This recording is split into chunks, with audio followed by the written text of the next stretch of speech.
in our tradition, there is always the idea called as main hypothesis, and then there are people who oppose it. So अशा प्रकारे पूर्व आणि अंग. मग पूर्व is like a initial statement or initial argument or established doctrine, and then those who are opposite are like the next people who ते खंडन मंडन नावाची एक परंपरा होती बघा. खंडन मंडन. Mandan are those people who support the hypothesis, and Khandan are those who oppose it. अशा प्रकारे खंडन मंडन आणि should be खंडन. Like you are deciding small parts and like discussing each part separately. Such full tradition countries to have, and from that only India developed the multiple philosophies. Or does India has a single most philosophy like single God, single book, single prophet, single idea? No, India has so many interesting ideas at a time dwelling there. So many different philosophies have been there. How this become possible? Because all these thinkers accepted the importance of opposition.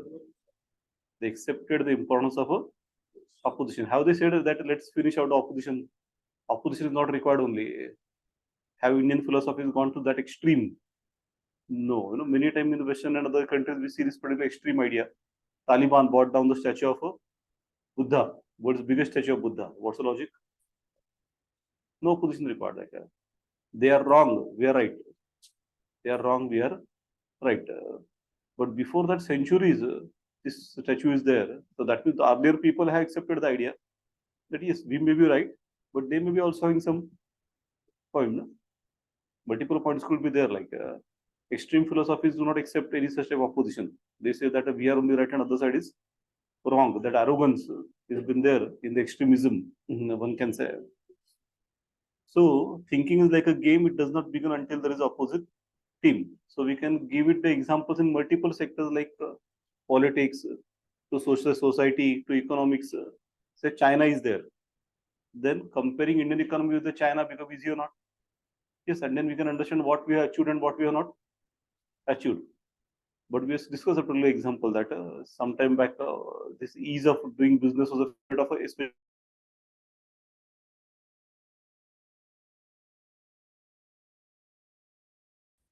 talking like a very aggressive language that country's number is 127 and I come up to the 63. From 127, I bought up to the 63, ease of doing business. But one day World Bank come with a report called Human Development Report and show that India is one of the lowest on that. And what immediately government declared? That report is false, anti-India, and we don't accept such reports. Now what interesting, same World Bank come with the ease of doing business report, which you are quoting in every speech, and same World Bank come with the Human Development Report and categorically government says we don't accept such report which are anti-India. What is anti-India? Why not ease of doing business is anti-India then? We say how can one report is anti-India, other is pro-India? So pro-India I will accept, we will not accept anything anti-India. This will not do.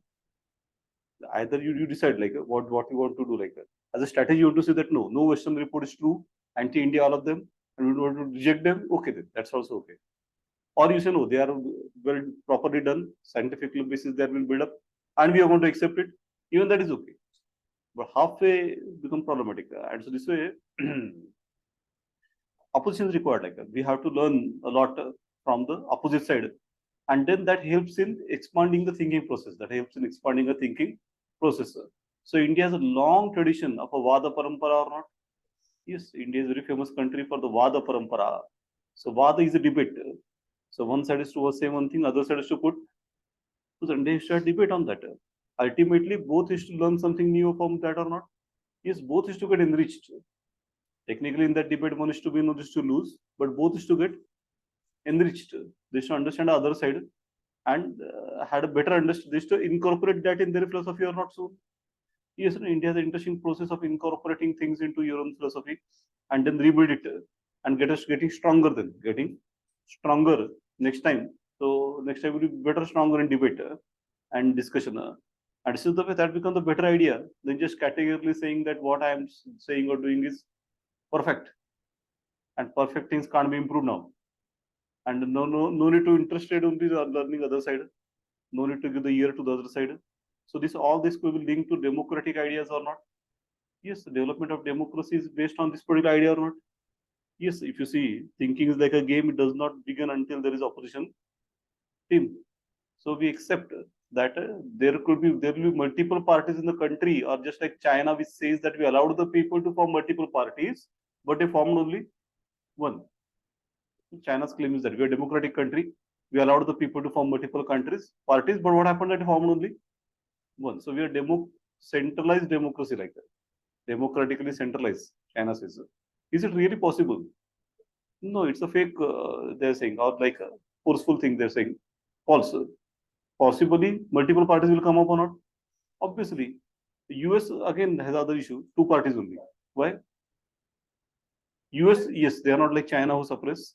So there could be multiple parties, but if you say two parties only will be the dominating. Very costly, US, the fighting election is one of the costliest business. In that case, ultimately so costly that how many parties only afford now? Two parties only. So is that a real choice American people had? No, they have to choose between the bad and the worst, either Republic or Democratic, and they don't have big difference also. Like very interesting, they don't have any big difference. So American people, two parties they have to choose. Chinese people, how many options? One only. Like and that they're not required to choose only. Parties there for 100 years last dominating. Relatively, people of India had a better choices or not? Yes, so many parties are there. Like plus we want to form, we can form the party or not? Yes, we can form a party and vote to somebody else. That could be done like everything is fair, like allowed. So that should be the spirit. That multiple ideas should be flourished. Shambar fule fulu diya. Let 100 flowers bloom, and not one or two or three or four. Like India has how many political parties? 1,000.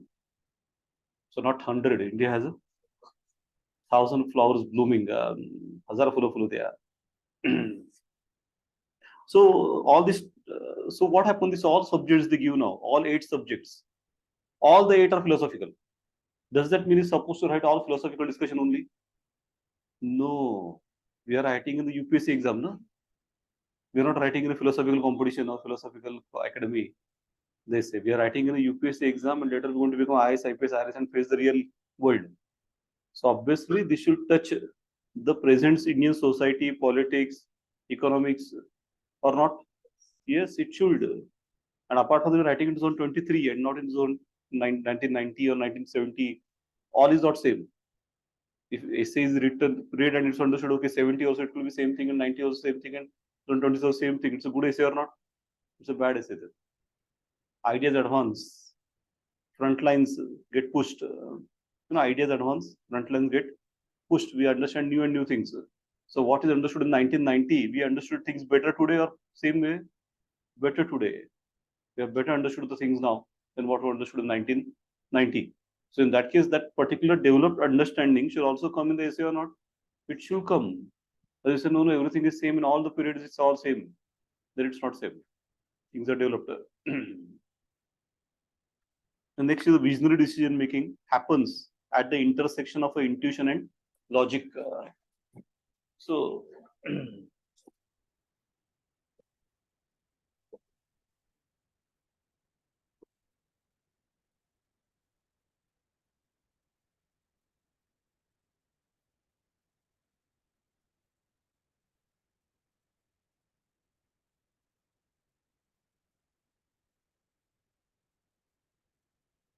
to watch something and to have a vision is the same thing or different thing?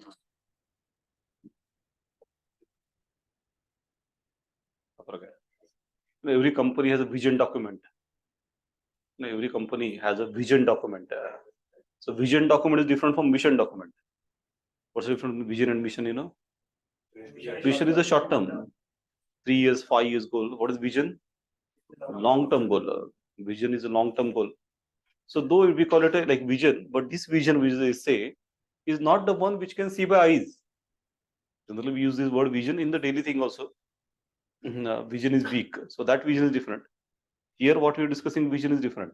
It's not this vision is the one which you can see by, or indeed this is a vision which you can't see by eyes, beyond it is. Isn't it? Here the visionचा अर्थ काय होतोय? अशा गोष्टी तुम्हाला डोळ्यात दिसत नाही त्याच्या पलीकडच्या आहेत. तर त्याला ती विजन म्हणतात म्हणे. डेली विजनचा यूज करतो तो शब्द, same word we use vision तो वेगळा, आणि इथले विजन वेगळं. So being visionary is what? What is being visionary?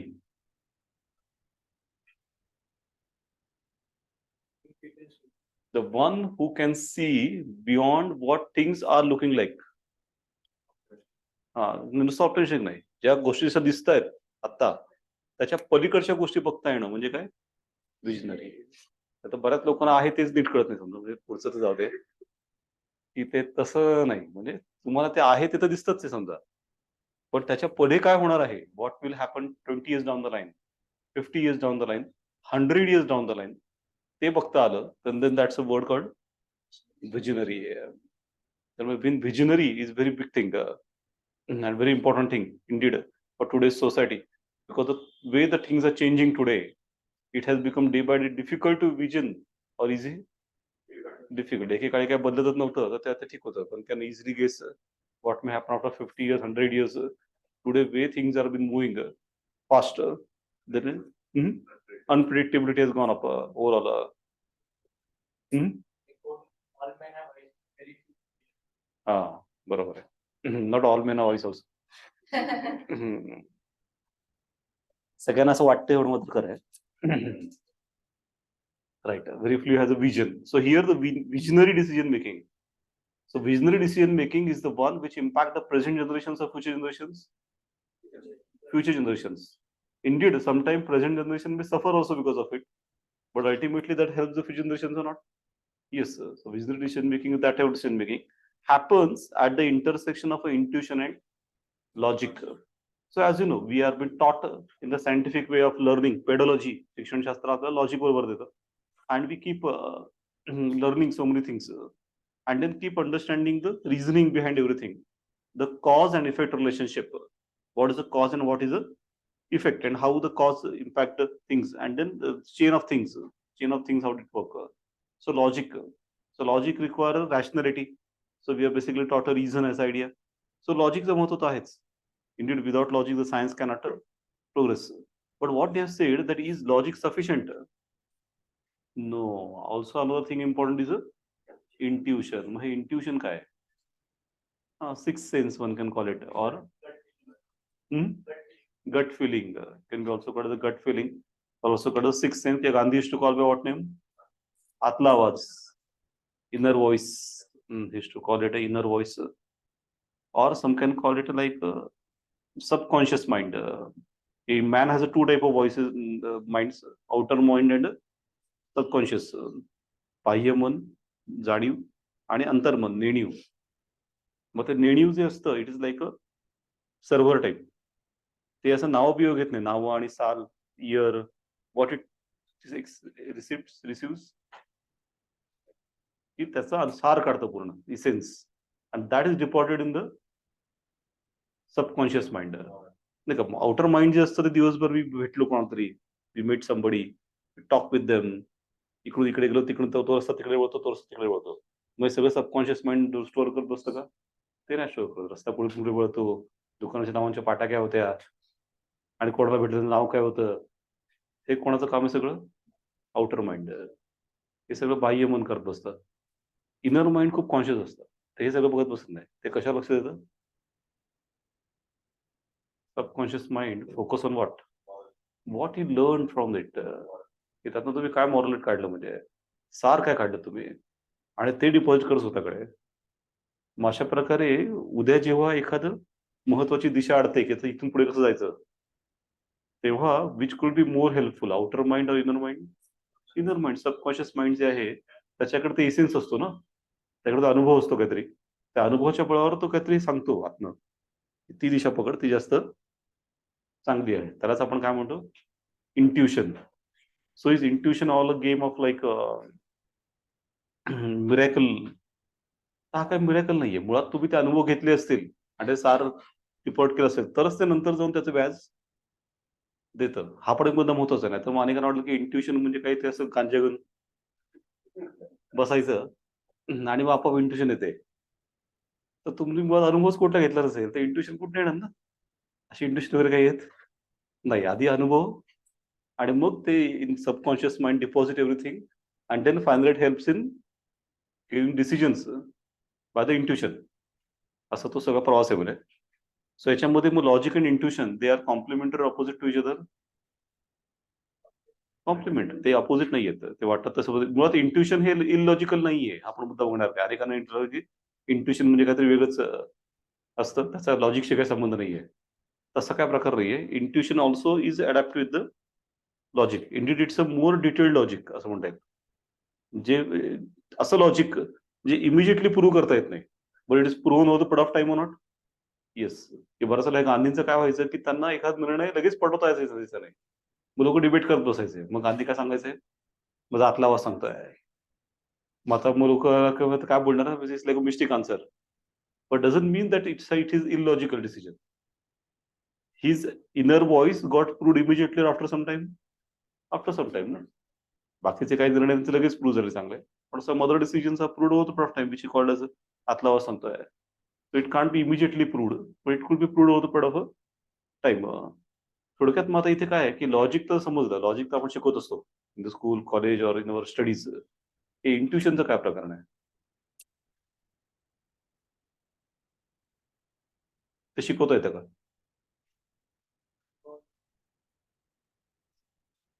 AC मध्ये आपण ते घेतलंय.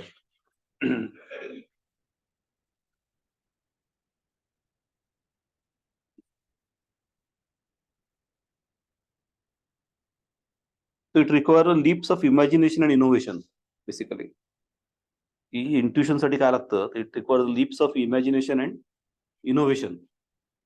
मग आता ही इमॅजिनेशन एक्सपांड करता येते का, ते शिकवता येते का? तर हो, मुळात ती लहानपणापासून असतेच.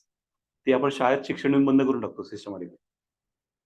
आता यापुढे ती बंद करायची नाही. मग आता आपण नवीन शिक्षण पद्धती एनईपी त्याच्यात घेतले ना, की ज्ञान रचनावाद नावाची पद्धती नवीन. ही जुनी वर्तनवाद होती. वर्तनवाद म्हणजे काय, तर छडी लागे छमछम विद्या येई घम घम. मग त्यात लॉजिक काय होतं की असं ते भरायचं डोक्यात. पोतं भरल्या, पोत्यामध्ये कांदे भरायचं तसं आणि हलवायचं पोतं सारखं आणि भर अजून. पाठांतर, हे ऐक ते ऐक, लक्षात ठेव, लक्षात ठेव, लक्षात ठेव. आता असेल की ते सगळं वर्तनवाद जो होता छडी घेऊन, is it a correct idea? No, it was wrong. Behavioural method of pedology. So ज्ञान रचनावाद is a different and better idea. What happened in that, हा जो structuring knowledge method is there. त्याच्यात काय करतात की ते वर्गामध्ये हे ठेवायचे, वर्तुळ, त्रिकोण, चौकोन, लाकडी, आणि मुलांना आतमध्ये सोडायचं. आता मुलं काय खेळतात, मग ते हातात घेतात, चौकोन हातात घेतात, ते वर्तुळ घेतात, सर्कल, ट्रायंगल, रेक्टँग्युलर, आणि ते खेळतात. त्याचे वेगळे आकार बनवतात, वेगळे शेप मांडतात. काय फायदा आहे?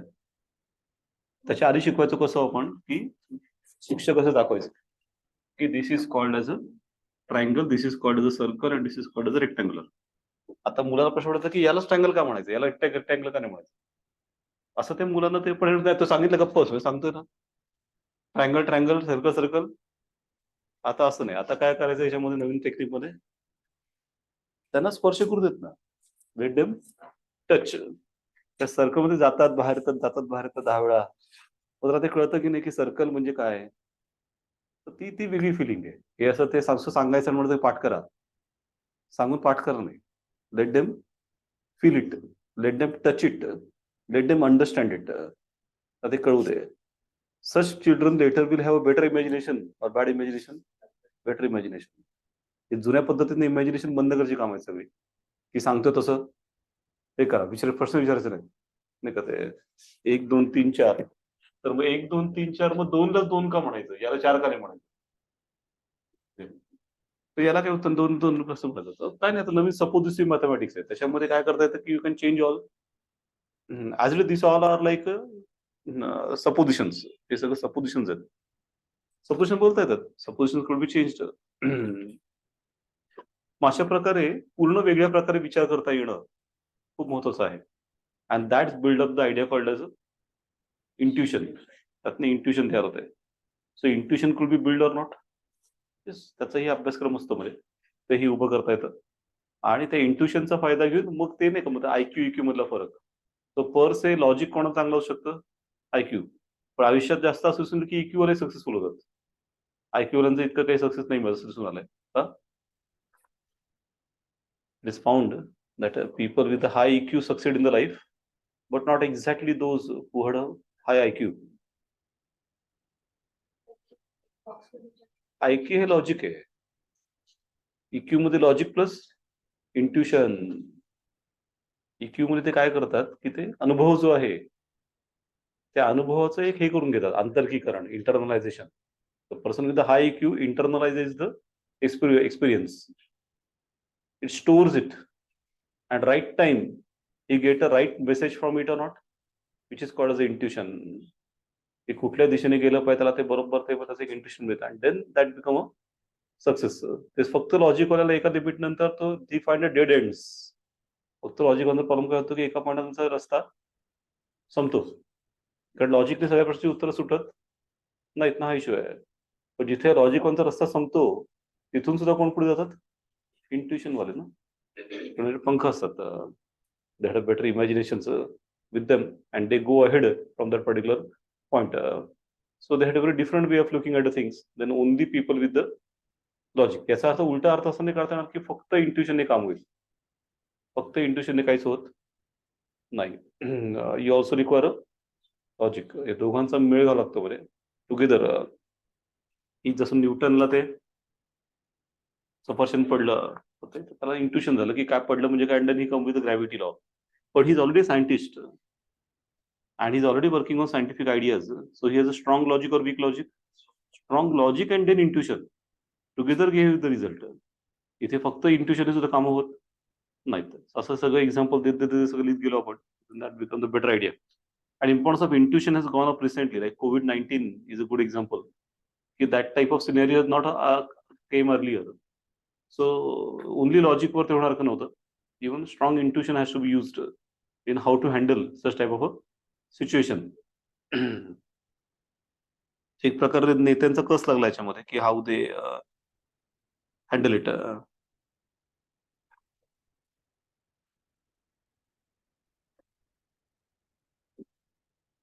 Any question you had in between, you can ask, like first two we discussed. So how decision making could be visionary, and some examples we can give in India's case, which are the most visionary decisions India do.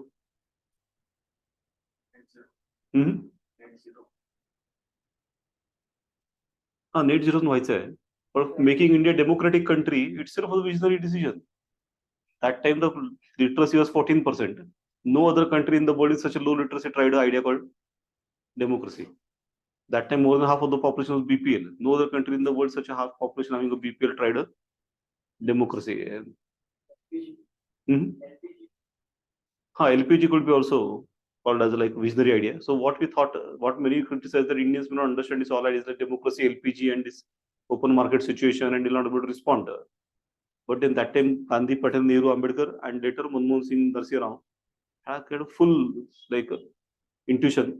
If people of India not only understand but will command the forces or not. Yes, they will not only understand these new ideas, but they will command over it. Purna confidence hota. And though that time the industry was opposing it, very interestingly, even private is opposing. Forget about others, social leftist people. Even the companies are opposing it, and still LPG was pushed through or not. Yes, and over the period of time, these corporates become praisers or criticizers. Praisers, they become big and big and big. काहीच नव्हतं एक कॅन्डोला असं किती पट मोठे आहेत. तेव्हा वाटलं होतं की ते are not ready for this changes, but finally pushed now they become benefited lot. अशा प्रकारे वेगळे एक्झाम्पल देता आले पाहिजे आपल्याला विजनरी असण्याचे. मग ते UPI हे थोडं टेक्नॉलॉजिकल इनोव्हेशन आहे. ते असं नाही की अमेरिकेला जमत नव्हतं, पण त्याचा प्रॉब्लेम काय की प्रायव्हेट कॅपिटलिझम आहे पूर्ण. They think of only individual or company and they profits. So they're not ready to come with the such type of a digital public infrastructure like UPI. मग तिथे भारताचा फरक काय पडला की इंडिया हॅज थॉट अबाउट सबका साथ सबका विकास. तिथे त्यांचं ते अमेरिकेचं हे काय स्लोगन, इंडिव्हिज्युअल का साथ इंडिव्हिज्युअल का विकास ना. अमेरिकेचं ते लॉजिक असतं. मग त्यांचं ते घोड्या हे आपलं मास्टर कार्ड, व्हिसा त्याच्या पुढे जायला तयारच नव्हते. की त्याच्या पलीकडे जाऊन भारताने विचार केला की नाही, मास्टर कार्ड व्हिसाचं कसं की इंडिव्हिज्युअलला फायदा होतोय, पण समाजाला होत नाहीये. आपण अख्ख्या समाजाला काहीतरी फायदा असं काहीतरी. मास्टर कार्ड विसाचं लॉजिक असं की तुम्ही ₹500 खरेदी करा तर आम्ही तुम्हाला फॅसिलिटी देऊ. तरच त्यांचं ते हे होतं ना. युपीआय मध्ये ₹5 ₹2 व्यवहार करता येतो का? तो युपीआय विचार केला की समाजासाठी करायचं आहे तर लोएस्ट अमाउंट शुड बी ट्रान्झॅक्टेड. असं ते आहे इंटरेस्टिंग, पण फक्त ते थोडंसं टेक्निकल याच्यात पडतं म्हणजे. Visionary is a digital public infrastructure. What is visionary idea is a digital public infrastructure which not only inculcate the UPI but also open apps. They are called as APIs, application processing interface, like CoWIN. CoWIN हे आपण African देशांना सगळ्यांना open करून दिलं, कोणी वापरा. आणि कोविनच्या बरोबरच भारताने 230 कोटी वॅक्सिनेशन केल्यात. Or portals, multiple portals India is open now. What is portal? Portal काय असतं? Is it same as website? तर वेबसाईट म्हणजे एक प्रकारचं दार असतं. पोर्टल हे महाद्वार. Yet portal all type of like entries, forms, and one portal everything related to particular activities been there. So in multiple sectors we are opening up portals or not? Yes. So common man साठी portal system चांगली की वाईट आहे? चांगली. कॉर्पोरेट्सला वगैरे काय फरक पडतो? वेबसाईटचं समजा त्यांचे लोक बसून करतात सगळं. Common man can't keep searching the website to website to website to website. Portal असेल. काय म्हणते?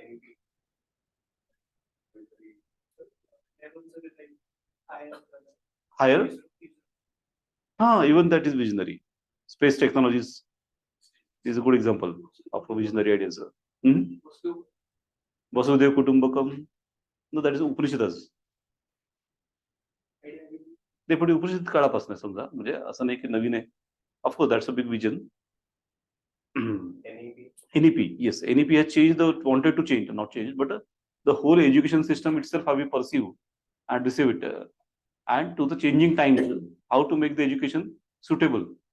त्याचा जास्तीत जास्त विचाराचा प्रयत्न NEP मध्ये केलाय. So surely NEP will prove visionary. Though initially there be hiccups in understanding and implementing the ideas.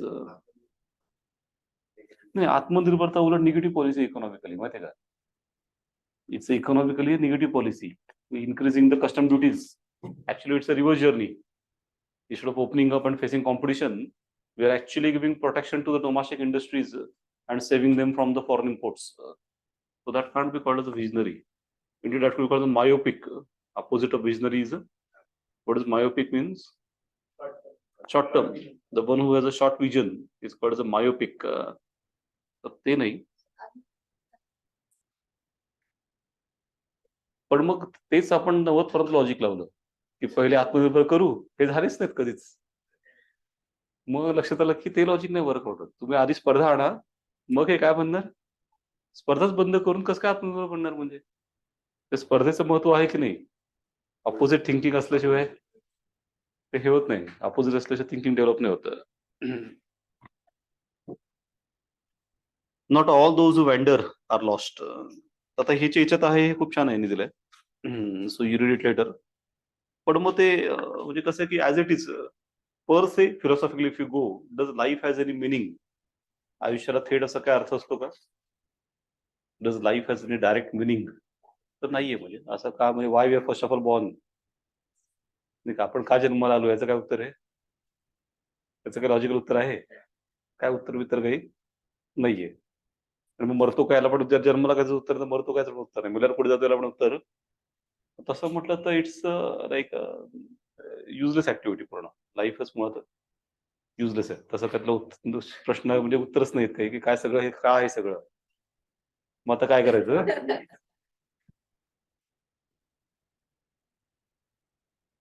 तर आता इश्यू असा आहे की मग आता असं जर असेल तर मग एक म्हणजे मग फेटलिस्टिक ऍटिट्यूड. मग फेटलिस्टिक ऍटिट्यूड मध्ये म्हणायचं की हे सगळं निरर्थक आहे आणि retire from the ascetic, becoming ascetic, getting retired from everything, ही एक रिएक्शन बुजत आहे ना. आजीवक की काय जे होणार ते होणार आहे. खड्ड्यात जाणार आहे जग, तर खड्ड्यात जाणारच आहे. आपण थांबू शकत नाही. मग कशाला करायचं? म्हणजे असं एक ऍटिट्यूड घेता येईल. Or other way is to get interest in the world and making it meaningful. मग ते फिलॉसॉफी एक असं आहे की गार्डन असतं, त्याच्यामध्ये फुल असतं. मग तुम्ही ते बघा किंवा नका बघू, ते सुंदर असतंच. पण जेव्हा तुम्ही ते बघता फुल आणि त्याला तुम्ही सुंदर म्हणता, तेव्हा त्या फुलाला अर्थ प्राप्त होतो की नाही? तर हो, आणि तुम्हाला पण एक एनरिचमेंट मिळते की नाही? तर हो, आता इंडिव्हिज्युअली फुल होतं, तुम्ही होतात. पण आता तुमच्या याच्यावर आहे, म्हणजे तुम्ही ते कसं बघता. आता तुम्ही म्हणाला की नाही मला गार्डन बघायचंच नाही आणि ते फुल बघून सुद्धा मला काही त्यात काही देणं नाही. तसं नाही.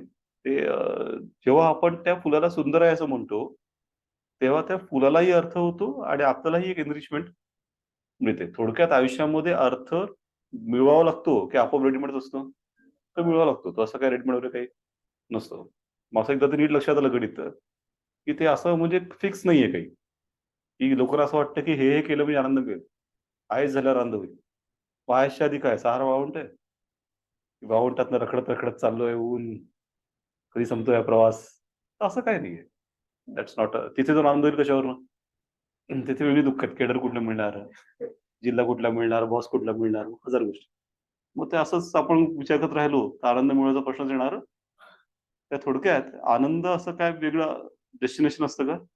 Is a destination called as a happiness separately, की तिथे पोहोचल्यावर मिळणार आहे. तिथे पोहोचल्याशिवाय नाही. असा काही प्रकारच नाहीये. रस्त्याचा आनंद आहे की नाही? हो, मग त्यामुळे ते कसं आहे, की मंजिल हा एक भाग झाला. मंजिल तर असली पाहिजे. पण याचा अर्थ रस्त्याचं महत्त्व कमी आहे अशातली गोष्ट. अनेक लोकं ते मंजिलवर एवढे ऑब्सेस असतात, की ते रस्त्यावर लक्षच देत. रस्त्याच्या बाजूला छान फुलं असतात, पण दिसतच. कारण ते मंजिल त्यांचं ते लॉजिक एंड्स. ते मंजिलला पोहोचल्याशिवाय तर असं नाही ना. मंजिल से भी खूबसूरत है रास्ते. हं. बरोबर आहे. बरोबर आहे. तसं बरोबर आहे. तर मग थोडक्यात जो प्रवास आपण चालू करतो, तिथेच आपण पोहोचू असं काही नाही. बऱ्याच वेळेला काय होतं, की लोकांचं ते फारसं स्पेसिफिक असतं, की तिथे मी चालू केलं, तिथे पोहोचलो नाही तर मग झालं. म्हणजे माझं आयुष्याचं नुकसान झालं, हे झालं. तर असं काही नाही. When you start walking, you may reach at a new goals which will be better than what you have started. तुम्ही जिथे पोहोचणार आहात ते चांगलं मिळू शकतं की. नुकतीच एक मुलाखत बघितली YouTubeवर खूप छान. एक आकाश पोपळघाट नावाचा मुलगा आहे. अगदी गरीब घरातला आहे, जालनामधला. मग तो त्याला असं त्याला ते गावात अगदी खेड्यातला, त्याला काय माहिती नव्हतं की बाबा मोठं काय असतं. मग त्याला कळलं की मोठं म्हणजे आय-आय-टी. मग त्याने खूप म्हणजे आय-आय-टी, मग त्या आय-आय-टीचा अभ्यास करायला कळलं की आय-आय-टी छोटं आहे आणि एम-आय-टी मोठं आहे. So he got the admission to MIT. तिथे टॉपर आहे तो. एम-आय-टीतला तो टॉपर आहे. त्याला किती 24 गोल्ड मेडल मिळालेत. मग अगदी बीडमधल्या एका गावातला, छोट्या गावातला मुलगा आहे. पण त्याने ते एम-आय-टी टॉप केलंय. तो म्हणाला, की म्हणजे मला असं वाटलं, की काय छोटा विषय करून तर काय उपयोग आहे असंही. म्हणजे व्हॉट टू लूज. मोठंच करू ना म्हणजे. छोटा काय करायचं? मग असं त्याने आता मग त्याने सुरुवात थोडी केली, त्याला वाटायचं, की नाही इंजिनिअरिंग मोठं आहे. मग त्याला कळलं, की आय-आय-टी मोठं आहे. मग त्याला कळलं, की एम-आय-टी. मग त्याला आता कळलं, की रिसर्च हे त्याहून मोठं फील्ड आहे. आता त्याने म्हटलं, की ते नुसतं एम-आय-टी थोडं पण काहीच नाही ना. तुम्ही काहीतरी रिसर्च करून दाखवा. काहीतरी मानवजातीच्या ह्याच्यात काहीतरी. मग ते मग असं नवीन-नवीन कळलं ना. मग समजा म्हणलं, की नाही झालं, की मी केलं इंजिनिअरिंग केलं किंवा आय-आय-टीतनं केलं, एम-आय-टीतनं केलं. मग झालं तर नाही. नवीन-नवीन रस्ते शोधा. मग देन यू रिमेन, म्हणजे तुम्ही उत्साही राहणार. तुमचा इंटरेस्ट ज्या जीवनामध्ये कायम राहणार. तेच तुम्ही म्हटलं की नाही डेस्टिनेशन फिक्स आणि ते मिळेपर्यंत आणि मिळालं की प्रॉब्लेम होतो. नाही का बऱ्याच मुलं की आय-ए-एस व्हायचंय हे स्वप्न. मग their most life after IAS be is most dull and boring. Why? आता का स्वप्न तर का पुढे काय? झालं ना जे करायचं होतं ते केलं. मग हे सगळ्यात बोर लोकं असतात. 5 मिनिटं बोलणं सुद्धा बोरिंग असतं. का ते एवढे ते हे असतात डल. का त्यांचा सगळं उत्साह संपला असतो ना. त्यांचा उत्साह तिथपर्यंत असतो ना आय-ए-एस व्हायचं होतं. पण पुढे काय? तुम्ही पुढचं काय ठरवलंच नव्हतं याचा अर्थ किंवा तर मग थोडक्यात काय, तर हे मंजिल प्रकरण वाटतं थोडं बरोबर नाहीये. Better is rude. नवीन रस्ते हे करणं, नवीन-नवीन गोष्टी लोकांना भेटणं, नवीन गोष्टी एक्सप्लोर करणं आणि त्यातनं नवीन गोष्टी ज्ञान मिळवणं, शिकणं. That will be the better method then because as it is in today's world especially where disruptions are the daily thing. We are living in the world of a technological disruptions especially. Is it guaranteed that you'll start somewhere and end somewhere exactly? असं काही लॉजिकच नाहीये. तुम्ही start तर करा. तुम्ही कुठेतरी तर पोहोचाल म्हणजे. मग ते अजून चांगलं असेल तुम्ही ठरवलं असेल त्यापेक्षा. It may be better than what you have already thought. पण तुम्ही सुरुवात तर करा मात्र. सुरुवात करणं महत्वाचं आहे. सुरुवात नाही केली तर मात्र खरं नाही. असं ते खूप इंटरेस्टिंग विषय आहे actually. So Voyager is a good example. Voyager was send in which year? 76. 76 म्हणजे आता 45 इयर्स होऊन गेलेत आणि ते आता is crossing the solar system. ते नेपच्यून आणि प्लुटो आणि काय-काय त्यांनी कव्हर केलं. 2 आहेत ते व्होयेजर 1 आणि व्होयेजर 2. That time it was not expected only की तेवढे लांब जातील. आणि एवढा काळ सर्व्हिस देतील. So they have like going and going and going ahead, and now they are the one who are going to cross the solar system. They are farthest away from the human existence today. म्हणजे Voyagerची journey inspiring आहे खूप. म्हणजे की has they started तितकं ठरलं होतं का की इतकं करतील, आणि तसं काय नाही. त्यांनी सर्व्हिस सुरुवात केली 76 ला, and they are going and going like that. So such examples could be the best. Or Charles Darwin, who started a journey and then he seen the islands. काय ते आयलंड्स नाव काय होतं? चार्ल्स डार्विन सगळे शोध लावले त्याचे. Origin of species. कुठलं island होतं? गॅलेपेलेगो नावाचं आयलंड होतं. Galapagos in the Latin America, western coast. मग त्या आयलंडवर तर वेगळ्या प्रकारचे प्राणी पक्षी दिसले, एकदम वेगळ्या प्रकारचे. And then his curiosity gone ahead, and then he studied them, and then he famously come out with the origin of a species. पण तो जेव्हा निघाला होता प्रवासाला, तर असं माहित होतं कसं आयलंड भेटणार आहे आणि काहीतरी तिथे शोध लावणार आहे. He started and he got so many interesting things. So असं खूप सारे विचार लिहिता येईल. हा is one of the best essay one can write in this line taken from J.R.R. Tolkien's The Lord of Rings poet poem. So even man started as a nomadic tribe, moved from one place to another, not because it is lost, but it is search of a better pastures and opportunities. This movement led to the cultural exchanges, trade, and the spread of ideas, enriching the human civilization. So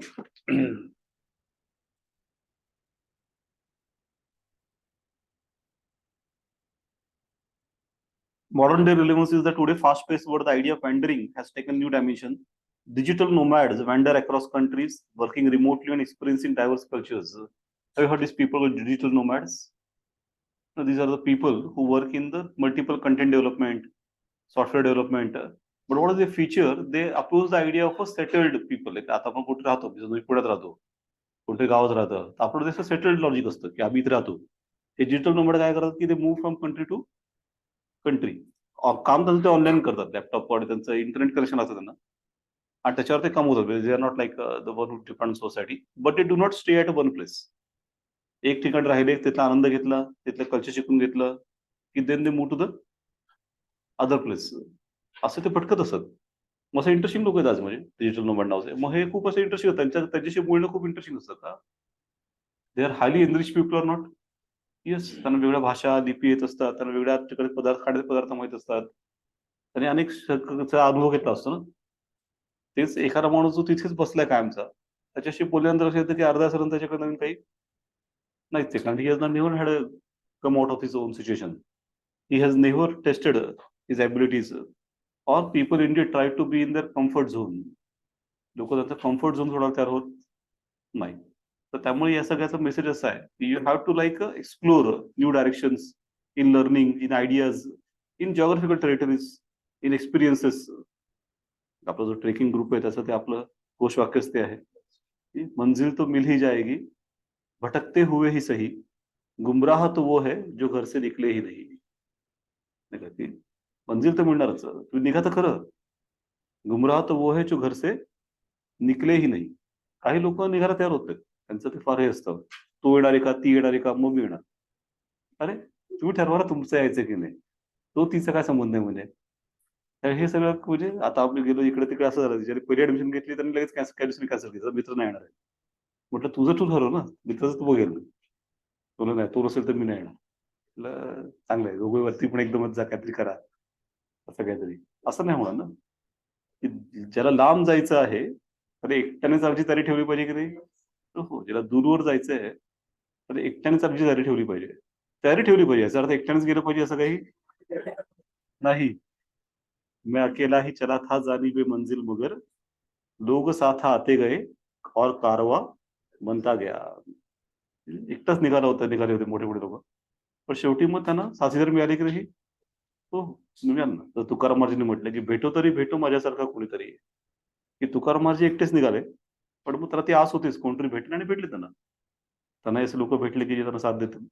आणि अशा प्रकारे पण तयारी ठेवली पाहिजे. आपण एक मुद्दा आहे की वँडरिंग करायचं असेल तर मग खूप असं आपण कम्फर्ट झोनला पकडून बसलो तर चालणार नाही. वेगळ्या प्रकारचे अनुभव घ्यायची, विचारांना चॅलेंज होण्याची शक्यता असते, तर तीही तयारी ठेवली पाहिजे. Your establish thought process may get challenged, but even that is okay ना.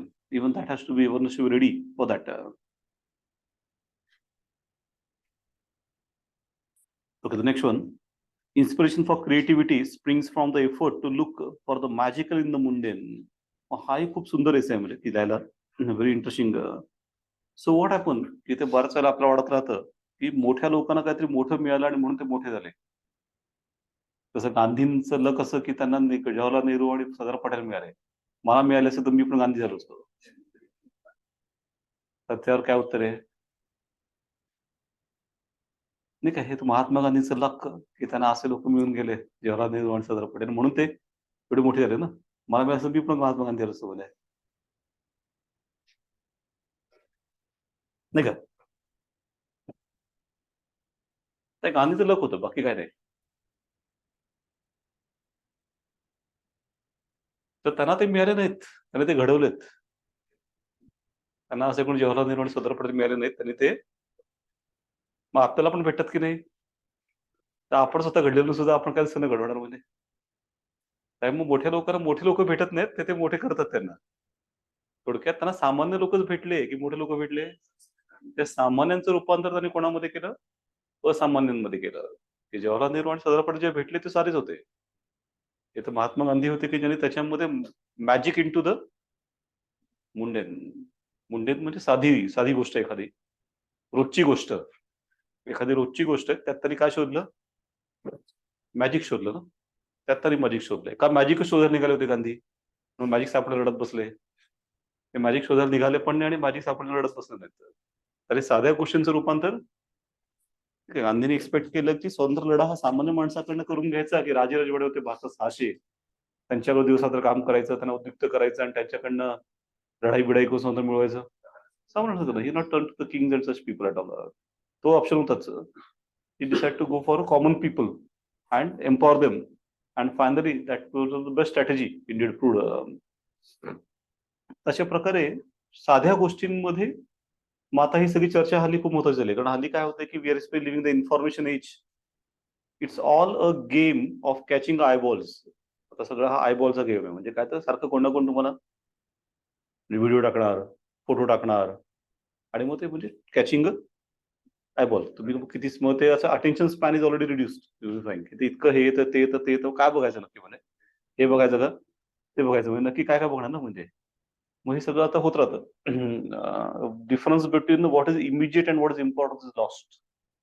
And now immediate has become important. अनेक लोक तर ते बघण्यातच एवढे गुंगून जातात की त्यांना फरकच करता येत नाही की इमिजिएट आणि इम्पॉर्टन्स मधला फरक काय आहे. पूर्ण दिवस ते इंस्टा बघता येईल, पण त्याचा उपयोग होणार, कारण ते काय नुसतंच ते इमिजिएट आहे. ते इमिजिएट म्हणजे काय, तर ते उडाव पण लागत नाही, ते चालूच असतं व्हिडिओ. ते बघत बसत असं फिरत राहतं, तिकडे थांबतच नाहीये. पण तुमचं काहीतरी वेगळं गोल असू शकतं ना.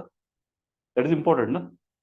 So there's a difference between the immediate and importance, and one has to like exactly understand it and accordingly pursue what is important and immediate. पण मग ही सगळी चर्चा जी आहे ते सगळं करताना being mindful is very critical. So you must have heard about a mindfulness meditation. ऐकलं का तुम्ही? काय असतं?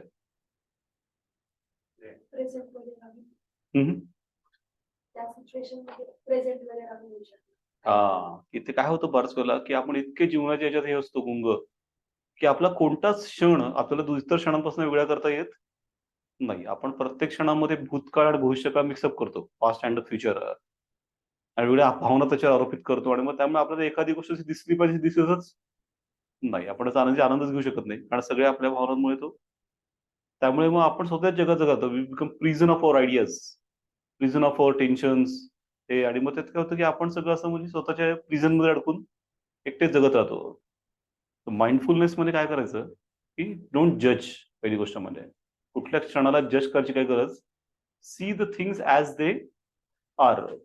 Don't mix up the past or even mix up the future. त्याच्यामध्ये पास्ट मिक्सअप करू नका आणि फ्युचर पण करू नका. तो क्षण जसा आहे तसा बघा आणि जगा. See the moment as it is and live it as it is. Do not जज इज ऑल्सो. त्याची जजमेंट पण घेऊ नका, कारण जजमेंट करायची हल्ली फार असते की deciding what is right and what is wrong, what is good and what is bad. ते असंच आहे आणि ते तसंच आहे, ते तसेच असतात. आणि हे असंच असतं. तर हे तर वर्स्ट स्टेटमेंट आहेत की बेस्ट स्टेटमेंट आहेत? वर्स्ट स्टेटमेंट आहेत. असं कसं ठरलं हे असं सेंटेन्स असतं? दिस टाईप ऑफ लाईक घाऊक पद्धतीने ठरवणं is one of the worst habit one can से. नाही का त्याचं पीजी वुडहाऊसची प्रसिद्ध कथा आहे, गोष्ट खरी. PG Wodehouse the famous British author but caught by Nazis in the second war time आणि इम्प्रिझन अँड हॅरेस्ड. त्याला खूप छळलं त्यांनी. पुढे तो सुटला. War is over, Nazis are defeated. So one journalist आज द वुडहाऊस की don't you hate the Germans. तुझा एवढा छळ केला लोकांनी, तू जर्मन लोकांचा द्वेष करत नाही का? The Woodhouse said that I don't hate in plurals. मी कोणाचा घाऊक द्वेष करत नाही. नाही का तेच वाक्य कसं होतं की don't you hate the Germans. He said I don't hate anybody in plurals. मी कोणाचा घाऊक द्वेष करत की जर्मन वाईट याचा निष्कर्ष निघाला का त्याचा छळ झाल्यावर ना? नाझी वाईट असं विचारत एक वेळ ठीक आहे, जर्मन वाईट आहेत का? अशा प्रकारचे घाऊक निष्कर्ष काढणं हे बरोबर आहे की चुकीचं आहे? हे चुकीचं आहे ना. तुम्ही काय आपण हे करत जातो. मी unnecessary like start thinking and start working in the plurals. घाऊक द्वेष करणं कोणाचा हे अत्यंत वाईट प्रकार आहे. पण मग सगळं कशामुळे होतं तर आपण ते मिक्सअप करत जातो ना सगळ्या गोष्टी. So taking every movement is separate from other and thereby then we are able to like enjoy the magic of that moment. प्रत्येक क्षणाचं एक मॅजिक असतं, जादू. ती जादू आपल्याला एरवी कळत नाही कारण we too engrossed in our worldly things. आणि मग तो क्षण वेगळा करता येत नसल्यामुळे ते मॅजिक आपल्याला कळत नाही, एन्जॉय करता येत नाही. मग ते सगळं वेगळं केलं आणि तो क्षण आपल्याला आनंद घेता आला तर that's a essay. That is the inspiration or for creativity springs from the effort to look for the magical in the mundane. मग त्यानंतर inspiration for creativity springs. He creativity का संपते? कारण हे सगळं आपण मिक्सअप करत येतो ना. when you separate you'll understand the magic of it. I think the children is the best example. Children are magical living. की लहान मुलांना काय वाटतं की ते पडदे उडतायत, इकडून तिकडे कोणते जात आहे, असं त्यांच्यामध्ये खूप जबरदस्त इमॅजिनेशन असतं. आणि इव्हन इन द म्हणजे ज्या गोष्टी अशाही आहेत ज्याला आपण हे म्हणतो non living, they think that there is something into it. मग ते अगदी बाहुलीशी बोलतात लहान मुलं, कुत्र्याशी गप्पा मारतात, कुत्र्याचा हे असतो तशी गप्पा मारतात. मग मोठी लोक म्हणतात काय वेडेपण आहे, म्हणजे म्हणजे बाहुलीशी काय बोलायचंय? पण खरं तर who has a better imagination? Child has a better imagination ना. त्या दगडी बाहुलीमध्ये लाकडी बाहुलीमध्ये पण काहीतरी दिसतंय, मोठ्यानं दिसत नाही, त्यांचा प्रॉब्लेम आहे. It's like their issue one can say. पण त्याला वाटतं की नाही लहान लहान आहे, लहान आहे तर तुम्ही लहान आहात समजा. Your imagination is over, that's problem. So rebuilding the imagination is very very important and there only creativity can sprung असे ती. आणि creativity is required absolutely. as day by day we are going ahead, the jobs which are routine are fast getting lost or not. Routine job संपत चाललेत. AI ने तर non रुटीनचे बरेचसे job संपत नाही आहेत. एआय एवढं जबरदस्त हे करतं म्हणजे की ते नॉन रुटीन प्रकारचे जॉबचे अंडरस्टँडिंग बेस असतात. तसं driving a car, even that AI काय डू गुगलने ऑलरेडी बनवली आहे. Google already build a car in California. They already running on roads the driverless car. मग आता कुठले जॉब जाणार आहे पुढे? का जॉब करायचा की नाही? कुठलं करणार करायचं? काय राहणार? Creativity. Those jobs which has creativity, क्रिएटिव्हिटीवर जॉब राहणार, बाकीचे गेले जाणार सगळे. ते चालेच आहेत म्हणजे they are already going. Right. Sports is a broader idea and the game is instance. अशा प्रकारे ही सगळी चर्चा जी आहे that has to be like focused in that particular way. So again, a very creative essay, and again one has to give all different angles like international relationship angle, economic angle, political angle, social angle. त्याला PESTEL approach म्हणतात. PESTEL approach म्हणजे political, economic, social, हे सगळे angle द्यायचे की नाही द्यायचे? हे द्यायचे. We are writing a essay in the UPSC exam and not in the one essay competition in the Ganeshotsav मध्ये. तिथला हा एसे नाहीये. तर त्यामुळे ते सगळे अँगल घेऊन द्यायचे म्हणजे बरोबरच एसे लिहून चालणार. फिलॉसॉफिकल 2 पेज मध्ये होणार. फिलॉसॉफिकलचा अर्थ द्यायचा, 2 page it will be over. बाकीच्या वेळ काय करणार मग? So one has to write all the angles and connect to it.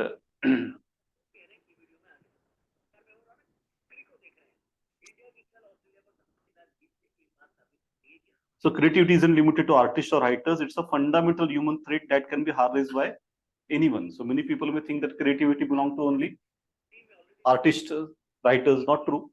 Common person has a creativity and he can harness it. So okay, that all discussion, power of mindfulness, role of curiosity, embracing simplicity. So simplicity is the biggest sophistication.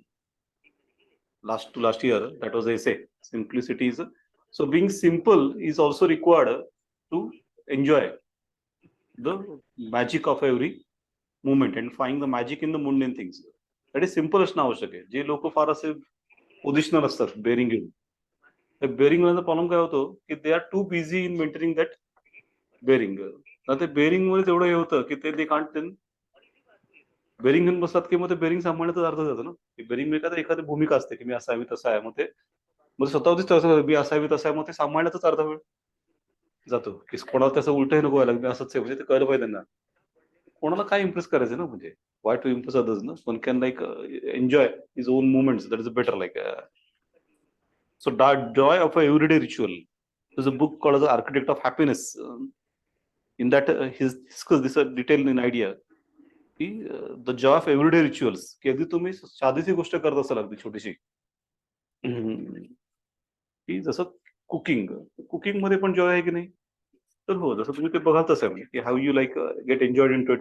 So how much you get engrossed into it. त्यात तुम्ही तो क्षण हे केला पूर्ण तर तो Joy आहे म्हणजे आता नाही आहे. So God of small things ultimately it's finding a meaning in the small things. Cultivating a creative mindset is ultimately the important. पुढे त्याच्या वाचून घ्या नंतर. Section B, girls are weighted down by the restrictions and boys with the demand to equally harmful discipline. So one of the most straight subject in the whole art 8 is this one. Simone de Beauvoir, the famous writer of which book? Her statement it is. Simone de Beauvoir was a French thinker. Her book is The Second Sex. The most famous book she wrote is The Second Sex. And the most famous statement she gave is that women is not born but made women. एकदम जबरदस्त social हे काढलं म्हणे. तिचा तो पण AC येऊन गेला पूर्वी. स्त्री जन्मत नाही तिला बनवलं जातं. So that's like a social hampering is been done. She pronounced accordingly she wrote the whole book. So in that this statement is there. So relatively now I hope this is a regular discussion we make. So girls are weighted down by restrictions. So restrictions could be multiple like dress code one, education another one. That particular type of education girls should take like in MBA all HR is like taken by girls. आणि मग ते operations वगैरे आहेत ते किंवा marketing main मग ते fix असतं म्हणजे कोणी काय घ्यायचं आहे किंवा BA कोर्सेसला मुली जास्त असतात. सॉफ्टवेअर इंजिनिअरिंगला असतात पण मग प्रोडक्शन आणि याला काय सिव्हिल कमी असतात. मग ते असं ते फिक्स रूल्स फिक्स केलेत की what girls can take and what boys can take. Marriages early marriages force marriage arrange marriage curtail the girls' autonomy and personal choices, often leading to life defined by the societal expectation rather than own desires. Career choices again, same problem as we discussed. The STEM is not STEM is a science, technology, engineering, and mathematics. These courses are not been like offered full-fledgedly. So some careers are like seen to be like a male-dominated and other as a female-dominated. So these are called as a pink color jobs.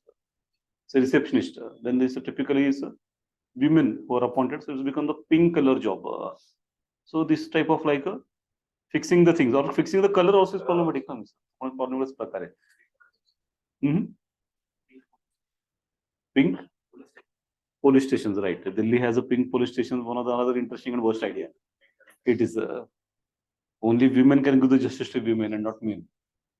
So the idea is interesting, ना म्हणजे मग ते त्यांनी काढून ठेवत पण.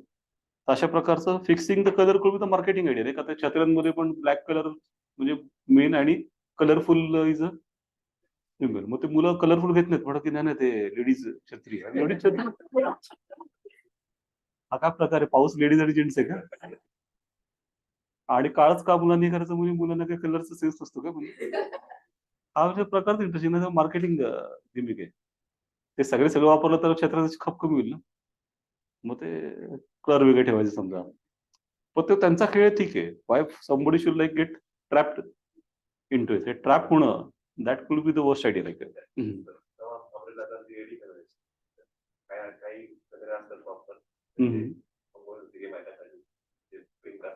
Right. Even color, there are fixed like colors have been put. So that could be the wrong idea. And indeed, this type of like things create a separation of like a behavior between the both. But behavioral typos बनत जातात. Typos are like a girl should be emotional and boys should be ruthless. आता typos आहे. Typos म्हणजे fixed positions given. And then accordingly, think taught they are taught. की मुलींसारखा का रडतो. आता हा आयडिया इंटरेस्टिंग आहे. म्हणजे ते असं ते फिक्स करून टाकले पोझिशन. मग ते त्याच्यामुळे काय होतं मग की at least what happen the girls cry because it's allowed. In return less suicide rate is there among the girls or women. Though yes, they had an opposite question, of course, for suicidal reasons. But if you see overall data, there is a more suicidal rate among the men.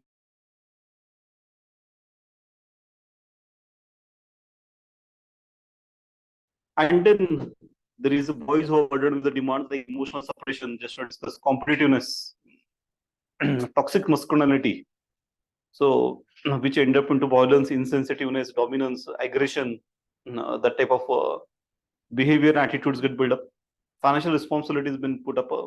Risk-taking behavior has been put among the boys, which is derived to the girls. And this way, both become harmful for the normal growth of girls also on the one side, and normal growth of boys on the other side. And the dhoni kind of society become like doesn't grow normally in this situation. So harmful consequences and perpetuation of inequality. So mental health challenge for both in that case. You can see inequality get established in the society. So this inequality becomes structural inequality in the Indian society. So rural areas, it is found that they are against giving the higher education to the girls. Why? Because the husband, they'll get easily or difficult. Difficult. Why? Because her education should be lower than the men. Na? Simple म्हणजे इथे logic असं असतं की तिचं शिक्षण त्याच्यापेक्षा मग जिचं शिक्षण जास्त तिला लग्न तयार होत नाहीत, घाबरतात उद्या डॉमिनेट करेल म्हणजे. मग हा सगळा स्ट्रक्चरल इश्यू होत जातो ना. It become like a structural system that we have been like build up in the society. आणि मग अशा प्रकारे मग त्याचे वेगळे कनोटेशन येतं. Has a multiple connotations in the society which become harmful for the normal growth of society. So imbalance contribute to the gender wage gaps, underrepresentation of women in leadership roles, and limited opportunities to both genders. So ultimately, it's not one who suffer, both suffer in this. Doge suffer because of this particular type of fixing the rules and thereby restricting the normal growth of both of them. So the breaking the cycle, promoting gender equality and ultimately gender neutrality. So education could be one of the best weapon in this ideas. Kerala recently come with the idea in the school uniform. What is that?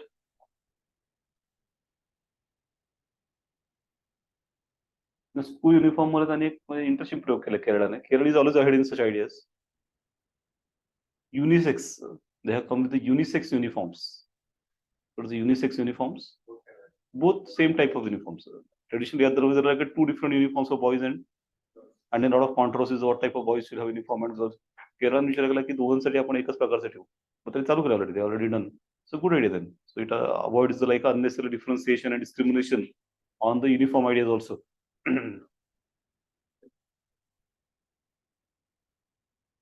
In this, the parental role modeling is also important. Parents can play a crucial role by modeling the egalitarian behavior and fostering the open communication with the children, encouraging emotional expression for all genders. Even the media representation, advocate for more diverse and positive representation of girls and boys in the media and entertainment to challenge the harmful stereotypes. Supportive communities are required. Government policies should also promote systematically the gender equality in education, employment, and social services. So girls and boys are often subject to harmful discipline rooted in the restrictive social expectation and demand. So that has to be a challenge India has been facing today. And then we can overcome it by changing our social ideas and perspective. So relatively, it could be achieved in short term or long term. short term, but unnecessarily we are dragging it to the long term. करते लोक करतील. How many generations we can do it? Technically, one generation. If we decide to teach our children ideas of gender equality and empower them to treat everyone equal, in the single generation we can tackle the issues or not? We can, per se we can, but unfortunately we are unnecessarily dragging it long term. जे आपलं एका पिढीत शक्य, एक पिढी म्हणजे किती वर्ष? 20 वर्ष. हे सगळं आपण 20 वर्षात करू शकतो खरं तर. पण आता आपल्याकडे काय झालंय की म्हणजे इतकं शतकांचं आहे तर थोडं म्हणजे गाडीच वेगात असेल तर ब्रेक मारला तरी थांबायला वेळ लागणार ना. 100 वर्ष तरी लागतीलच ना. असं लॉजिक काय लोकांचं असतं, which may not be the correct idea itself. Next is a mathematics is a music of reason. सीसॅटला विरोध केला मुलांनी, कोर्टात गेले, UPSC चिडली म्हणजे ठीक आहे तुम्हाला दाखवतो म्हणून काढला बरोबर एसे. So mathematics is the music of a reason. So there's interesting similarity between philosophy and mathematics. If you see the Einstein in the scientific community, is very famous as scientist, but otherwise he is also famous for philosopher. मत काय logic आहे? हे तो mathematician प्रसिद्ध. And interestingly, he failed in the school in maths, and therefore he is removed from the school. तर शाळेतनं काढलं का तर मॅथ्स मध्ये. He later became the most famous mathematician. पण मग तो फिलॉसॉफर होता विचाराने ऍक्च्युअली. हा, मॅथ्स इज ऑल्सो अपोजिशन होती ना. मॅथ्स आणि फिलॉसॉफीत साम्य खूप आहे. If 1 is 1 and 2 is 2 is what? 3 is 3. हेच मुळात प्रिसपोजिशन आहे ना. And 2 is higher than 1 and 3 is higher than 2. हे पण सपोजिशन आहे की नाही? That is supposition. मॅथ्स सगळं खेळ सपोजिशनच आहे. It's completely game of supposition. असं का आहे, असं काय माहिती, सपोजिशन्स आहेत, गृहीतक आहेत, assumptions on which the whole mathematics is build. What is philosophy? Similarly हवेत किल्ले बांधायचे म्हणजे फिलॉसॉफी हे सगळं हवेत, building castle in the air, तसा खेळ सगळं. So they are very similar in their approach, but both are beautiful subjects. ते खूप सुंदर सब्जेक्ट आहेत. So mathematics is a music of reason. So mathematics language is the most script language in the world. जगातली सर्वात छोटी आणि clear भाषा कुठली असेल ती म्हणजे मॅथ्स. का तर इक्वेशन्स आणि फिक्स व्हॅल्यूज. व्हॅल्यूज आर दोनच असतं. 2 ला 1 नाही म्हणतात किंवा 3 नाही म्हणतात. 2 is 2 and it cannot be 1 or 3. So fixed values are been there. So in return it becomes very crypt and very pointed one, like ते खूप म्हणजे फिक्स बनतं म्हणजे स्क्रिप्ट लँग्वेज मॅथची. पण आता how to turn it to the music of reason, त्याच्याबद्दल काय म्हणते?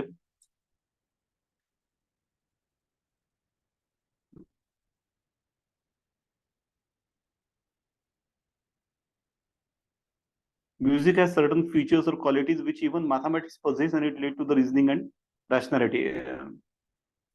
मग आता हे कसं काय करता येईल? तर मग समजा वेगळ्या प्रकारे करता येईल. Historical background, what we actually is in the music, there are multiple patterns and rhythms which are cyclic.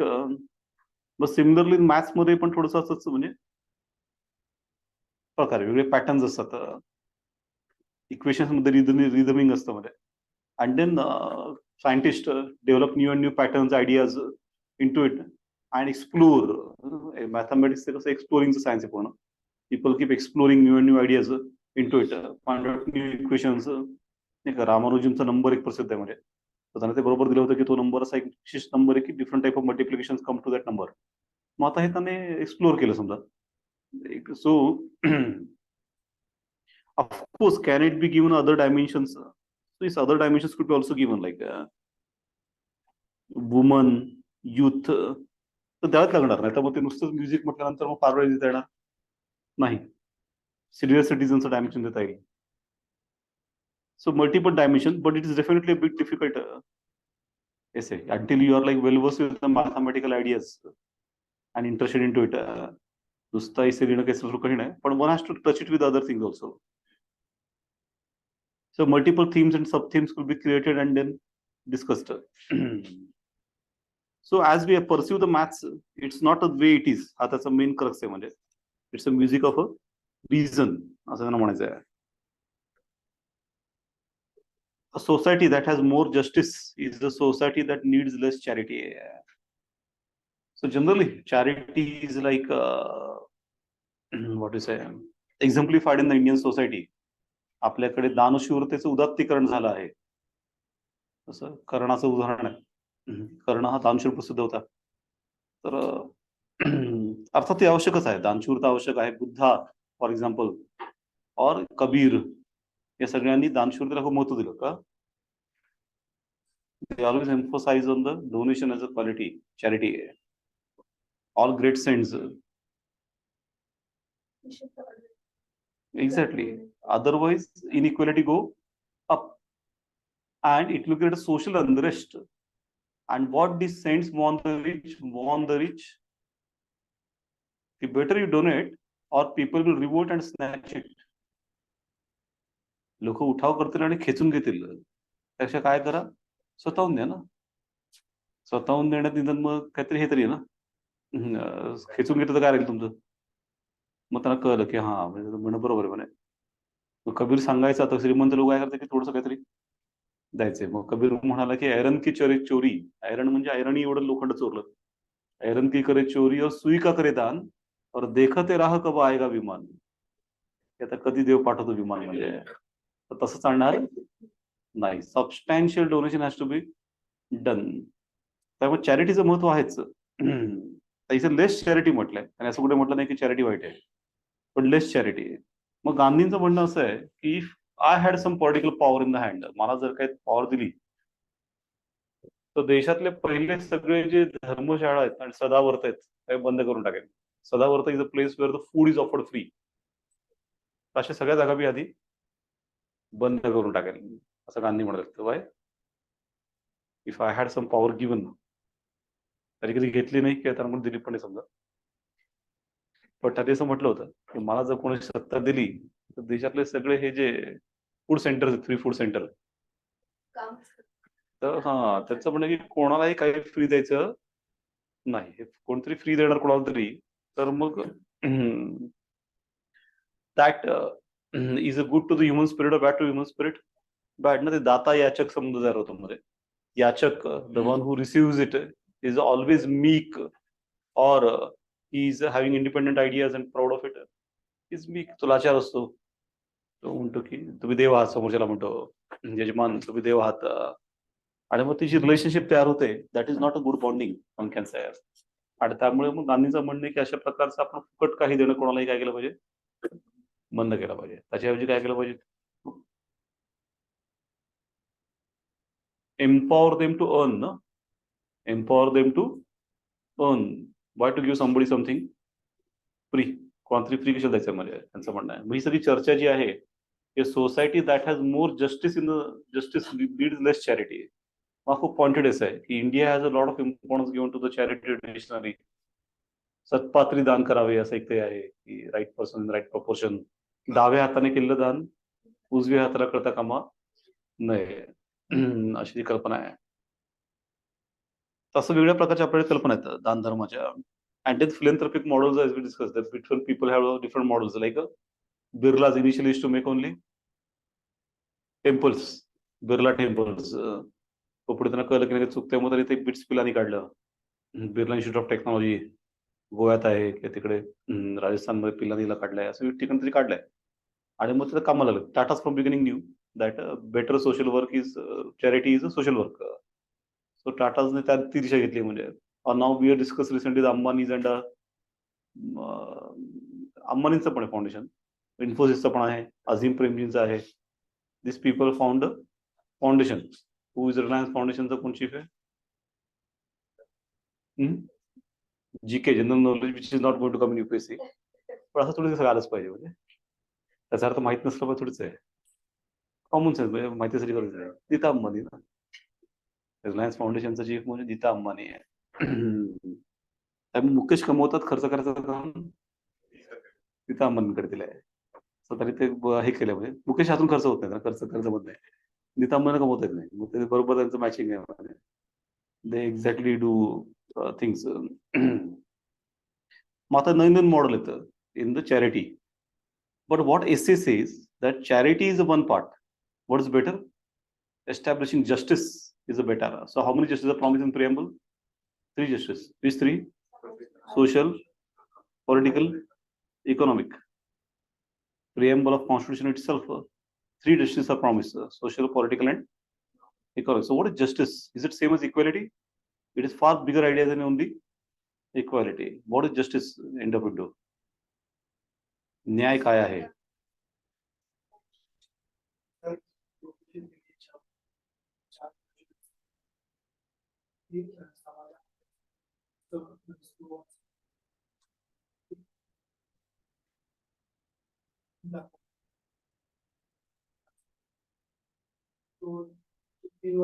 सद्गुण में चैरिटी.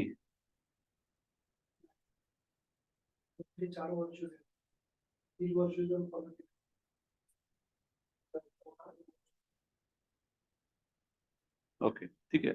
पण प्रिॲम्बल मध्ये उत्तर आहे की preamble they have clearly given line equality of opportunity. So what is justice? Offering each one equality of opportunity. मला बरोबर खूप सोपी गोष्ट वाटते, but it's the essence of justice. Equality of opportunity. How to offer it?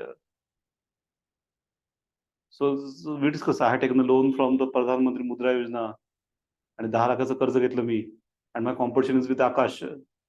Akash is Akash Ambani. तर मग या जन्मात I can compete with Akash not.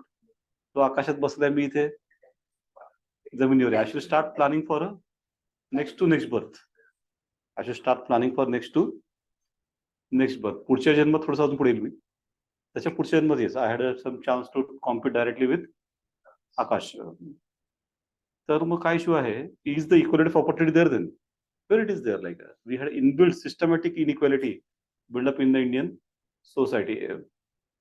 तर मग how to establish the equality of opportunity between me and Akash? आम्ही एकाच धंद्यात आहोत. Akash is my competitor. How to establish? काय नाही उपाय, काय उपाय नाहीये. म्हणजे काय? आकाश मी काय अन्याय केलंय काय? मी तर ओळखत पण नाही. तो काय म्हणणार मी तर ओळखत पण नाही म्हणजे काय करायचं? आकाश एवढे, आकाश अर्धे चालेल, मला चालेल, अर्धे पण चालेल. Take a simple example we are taking, not very big. I am starting a business. In my business, the competition is with Akash. And presently, the way things are, he is in Akash and I am on Earth. So maybe I have to plan for next to next birth to compete with Akash. But nahi, preamble मध्ये काय promise आहे? Equality of opportunity सांगितलंय ना? And I believe in the preamble. And I hope you also believe. Promise is promise. शब्द शब्द आहे मध्ये दिलाय. मग आता काय करायचं?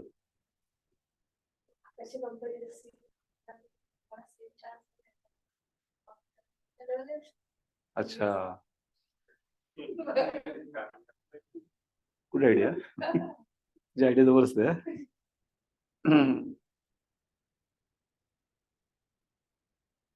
आकाश जो सीईओ नाहीये, तो त्याचा मालक आहे. मी सीईओ म्हणून सुद्धा मालक बनणार नाही, हा फरक आहे.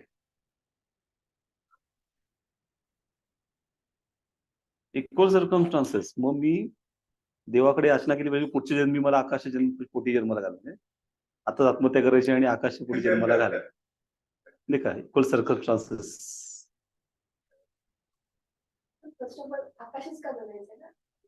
तो समोर माझ्या कॉम्पिटिशन मध्ये आहे, मला बनायचं नाही आकाश, पण he is in front. I start a business and he is in front of me, competing with me. आता काय करायचं? इक्वलिटी ऑफ ऑपॉर्च्युनिटीचं काय आहे? प्रॉमिस केलंय ना?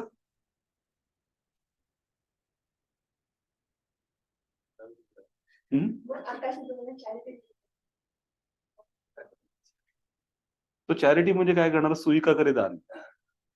तो मला सुई देणार आहे, रण देणार नाही. दिली ना सरकार प्रधानमंत्री मुद्रा योजना, त्यातच मी कर्ज घेतले 10 लाखाचं. तर हायेस्ट कर्ज 10 लाख आहे. शिशु किशोर आणि युवा कर्ज घेतले मी, 10 लाखाचं कर्ज आहे. पण 10 लाखात ते आकाश, ते तू आकाशात आहे, नाही होते त्यात ते.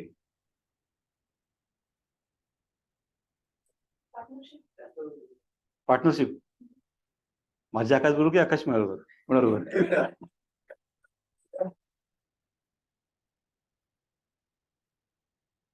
ते काय आता रिअल लाईफ आहे ना, आता प्रॉमिस केलंय प्रिअम्बल मध्ये क्लिअर कट दिलंय.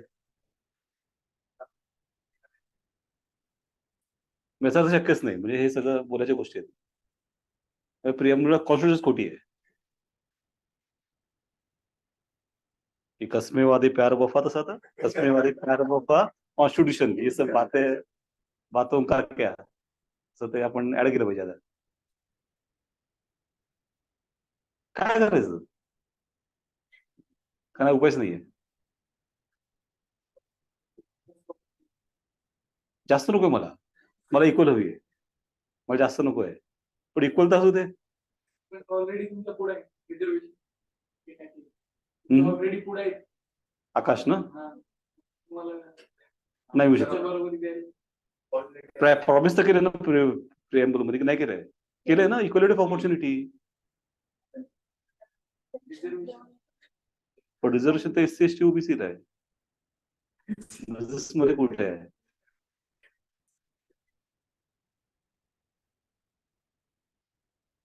हा हा, संधी भेटली की सोनं केलं. मी नाही करू शकत आहे, मी एक नंबरचा आळशी आहे.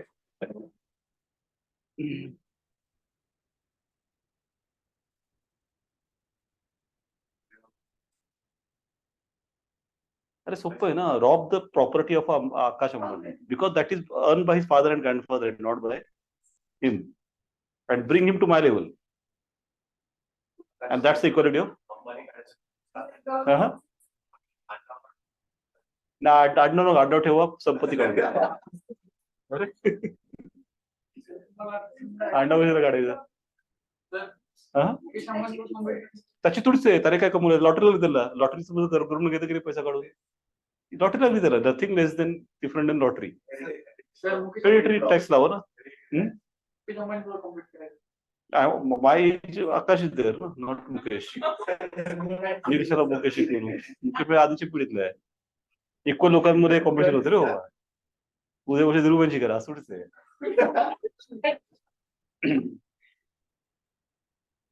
आहे बी गॉट, वेळ आहे की नाहीये, आहे ना, पण तशी थिंकिंग डेव्हलप करावं लागेल की नाही, ती आपल्याला नाही डेव्हलप, नाही का, आपण चर्चा करायला लागते, याचा डेव्हलप नाहीये. मुघलांमध्ये होती का, मुघलांमध्ये थिंकिंग होती का जी आपण नाही डेव्हलपली आपली, which is not developed in us. Is it developed in Mughals? Yes. as soon as the Mansabdar is to die, they should confiscate all his property.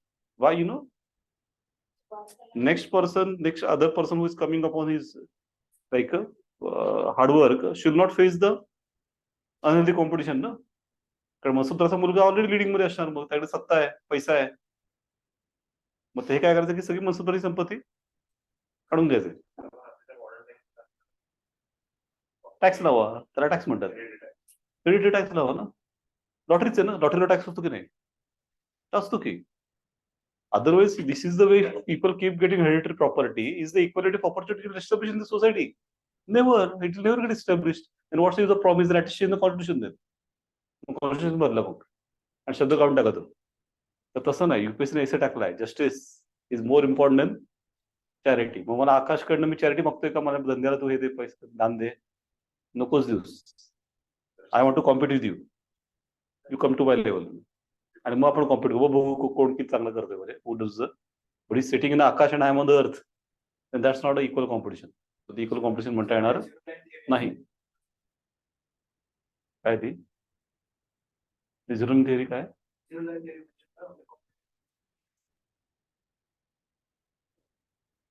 Level आहे.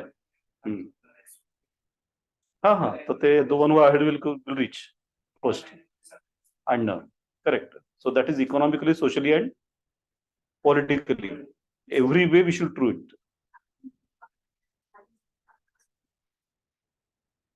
नाहीच ना, पण अनफेअर कॉम्पिटिशन जी असेल, unfair opportunities, they have to be equalised or not.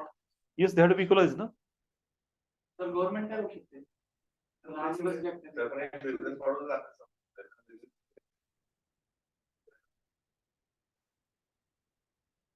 Reliance राहील ना, ते त्याचे शेअर्स काढून घ्यायचे आणि ते लोकांमध्ये द्यायचे ना.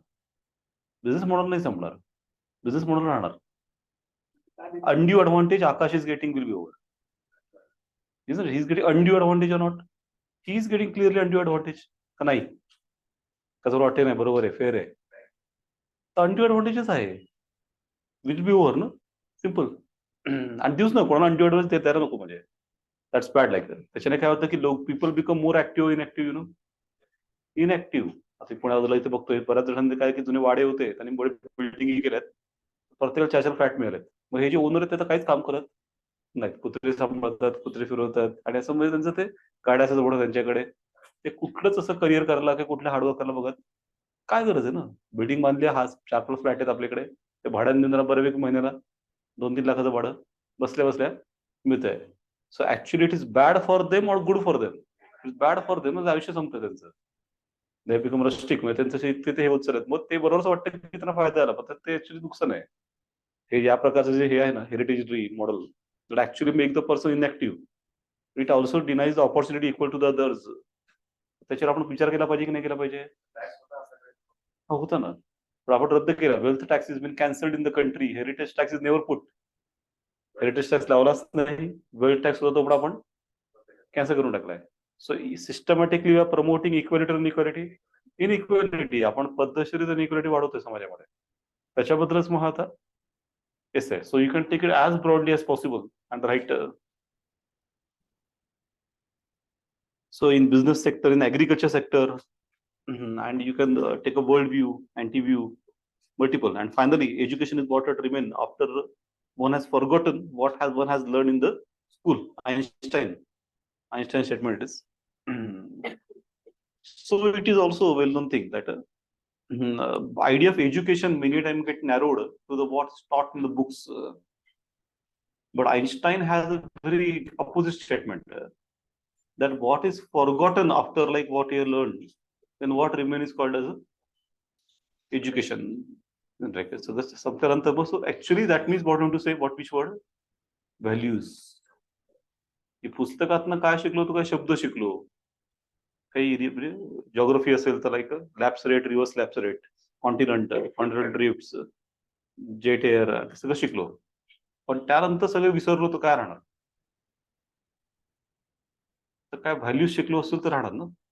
After forgetting all this factual things, what remains is so in short, education should impart values. As Vivekananda said, I want a man making education.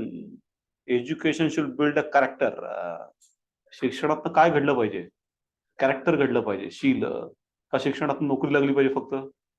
सध्या हा प्रॉब्लेम झाला. We take a meaning of education only for getting some job और getting degrees. तो तर शिक्षणाचा अर्थच नाहीये. शिक्षणाचा अर्थ पूर्ण वेगळा आहे. पण ultimately education empower the person to take action. म्हणजे ते दसऱ्याला ते शेवटी रामाने ते बाण सोडून रावणाला मारलं की नाही मारलं? मारलं ना, ऍक्शन. शिक्षणाचं अंतिम ध्येय ऍक्शन झाली पाहिजे की नाही? हो. जर तुमचं नुसतं ज्ञान असेल आणि कर्म नसेल त्याला, तर कर्मरहित ज्ञान हे नुसतं पुस्तकी पांडित्य आहे, त्याचा काही उपयोग. आणि एखाद्याकडे ज्ञानच नाही, नुसतंच कर्म करतोय, तर तो जे करतो त्याला काय अर्थच, तो सगळं वेळेपण होतो, कारण त्यात ज्ञान नाहीये ना, नुसतंच कर्म करतोय. तर नुसतं ज्ञान आणि नुसतं कर्म या दोघांचा उपयोग आहे का? No meaning of it. We have to make a judicious mix of a knowledge and action.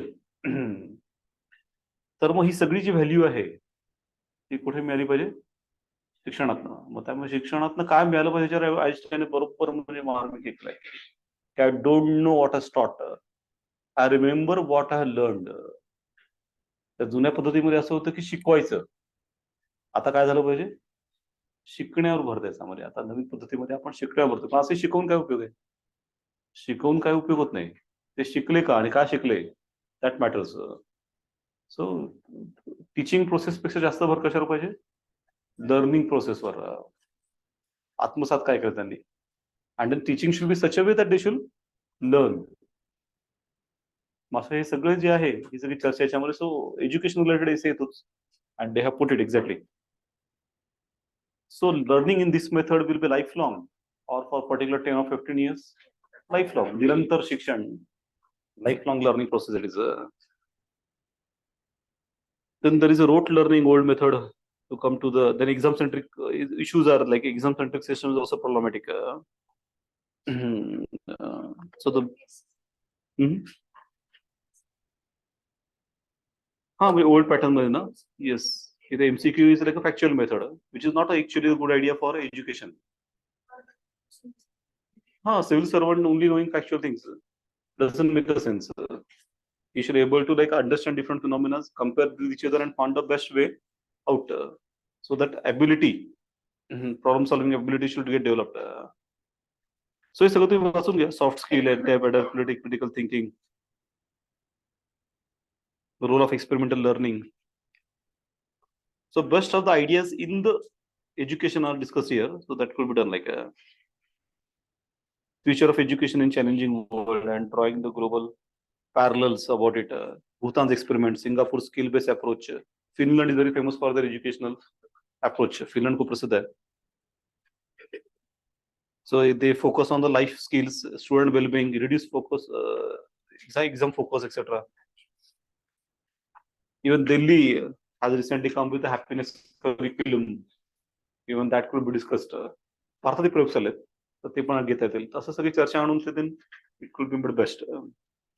Okay, and essay you had questions online.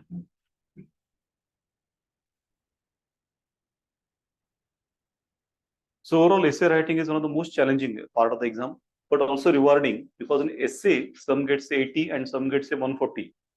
So 80 to 140, what's the how much difference? 60 marks, substantial difference in UPSC type exam. So such big difference happens in a subject like a essay. इथे होतो म्हणजे GS मध्ये म्हणजे तसं narrow difference आहे, but essay wide difference happens.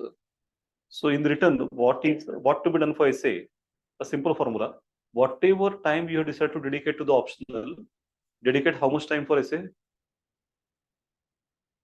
जो काय ठरवलाय optional साठी, क्लास लावला, टेस्ट लिहिल्या, चर्चा केली, पुस्तकं वाचली, काय तुमचं ते how much time you dedicate to the essay?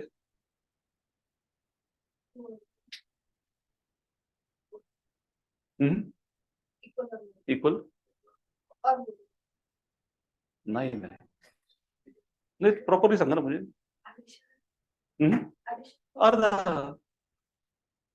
Optional किती मार्काचा आहे, हे एसे किती मार्काचा आहे?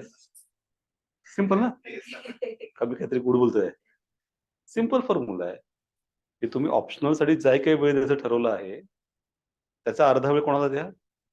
एसेला द्या ना. 250 मार्काचा आहे, 250 मार्क क्रुशियल येतं. मग मुलांचं काय होतं की 10% पण वेळ देत नाही, ऑप्शनल एवढा वेळ देतात ना. ऑप्शनल बद्दल फार ऑप्शन असतं की कोण टीचर शोधायचे, त्याचे व्हिडिओ बघायचे, मग हे कर ते कर ते कसं, म्हणजे optional people build up a lot, but relatively की least importance to the essay. असं नाही ना, चांगला एसे काढून मी सडनली रिटर्न फ्रॉम एअर मध्ये हवे लिहिता येत नाही मला. It has to prepared lot, खूप प्रिपरेशन करावं लागतंय. एवढे सगळे मोठ्या कल्पना अचानक येत नाही, तर half of the time also you can give better like. Okay, will go to the questions.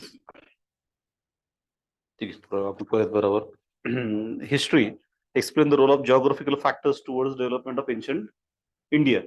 So similar question they asked earlier, that what is the lessons for urbanizations we can learn from Indus Valley urbanization today.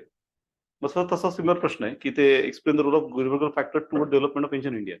तर मग आता ancient इंडियाची development कशी झाली, geographical factors कुठे, तर we can learn also today from it, असं ते आहे logic. So it's like a link with that, but overall seems to be a past only. So ancient India has developed in a particular way because of the geographical factors or not? Yes, just abundance of natural resources. So in return, India relatively has ancient India has a high violence or low violence? Low violence. Compared to any other civilization of that time, India, IBC तर शस्त्रच नाही, IBC there is no weapons only fought. Next weapons are there, but still relatively violence was low. The violence of low म्हणजे काय भारतीय लोक जन्मतात देव तिचे होत असं नव्हे, पण इथे काय होतं की अबंडंट रिसोर्सेस होते, तर there is no need to go for such a violence, त्याची गरज पडली नाही.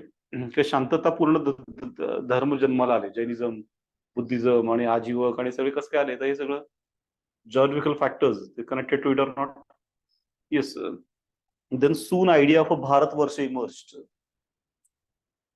idea of a entity of a nation or country, you can not call nation, country. But how this become, many other countries it not happen.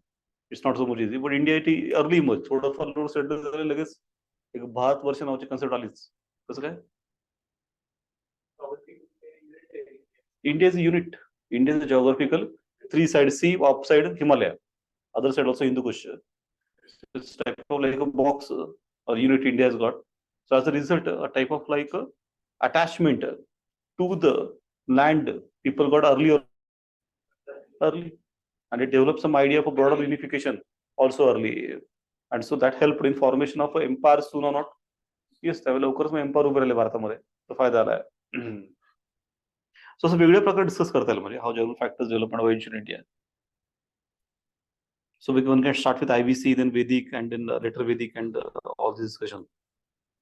What is the difference between the Mahatma Gandhi and Rabindranath Tagore in their approach towards the education and nationalism?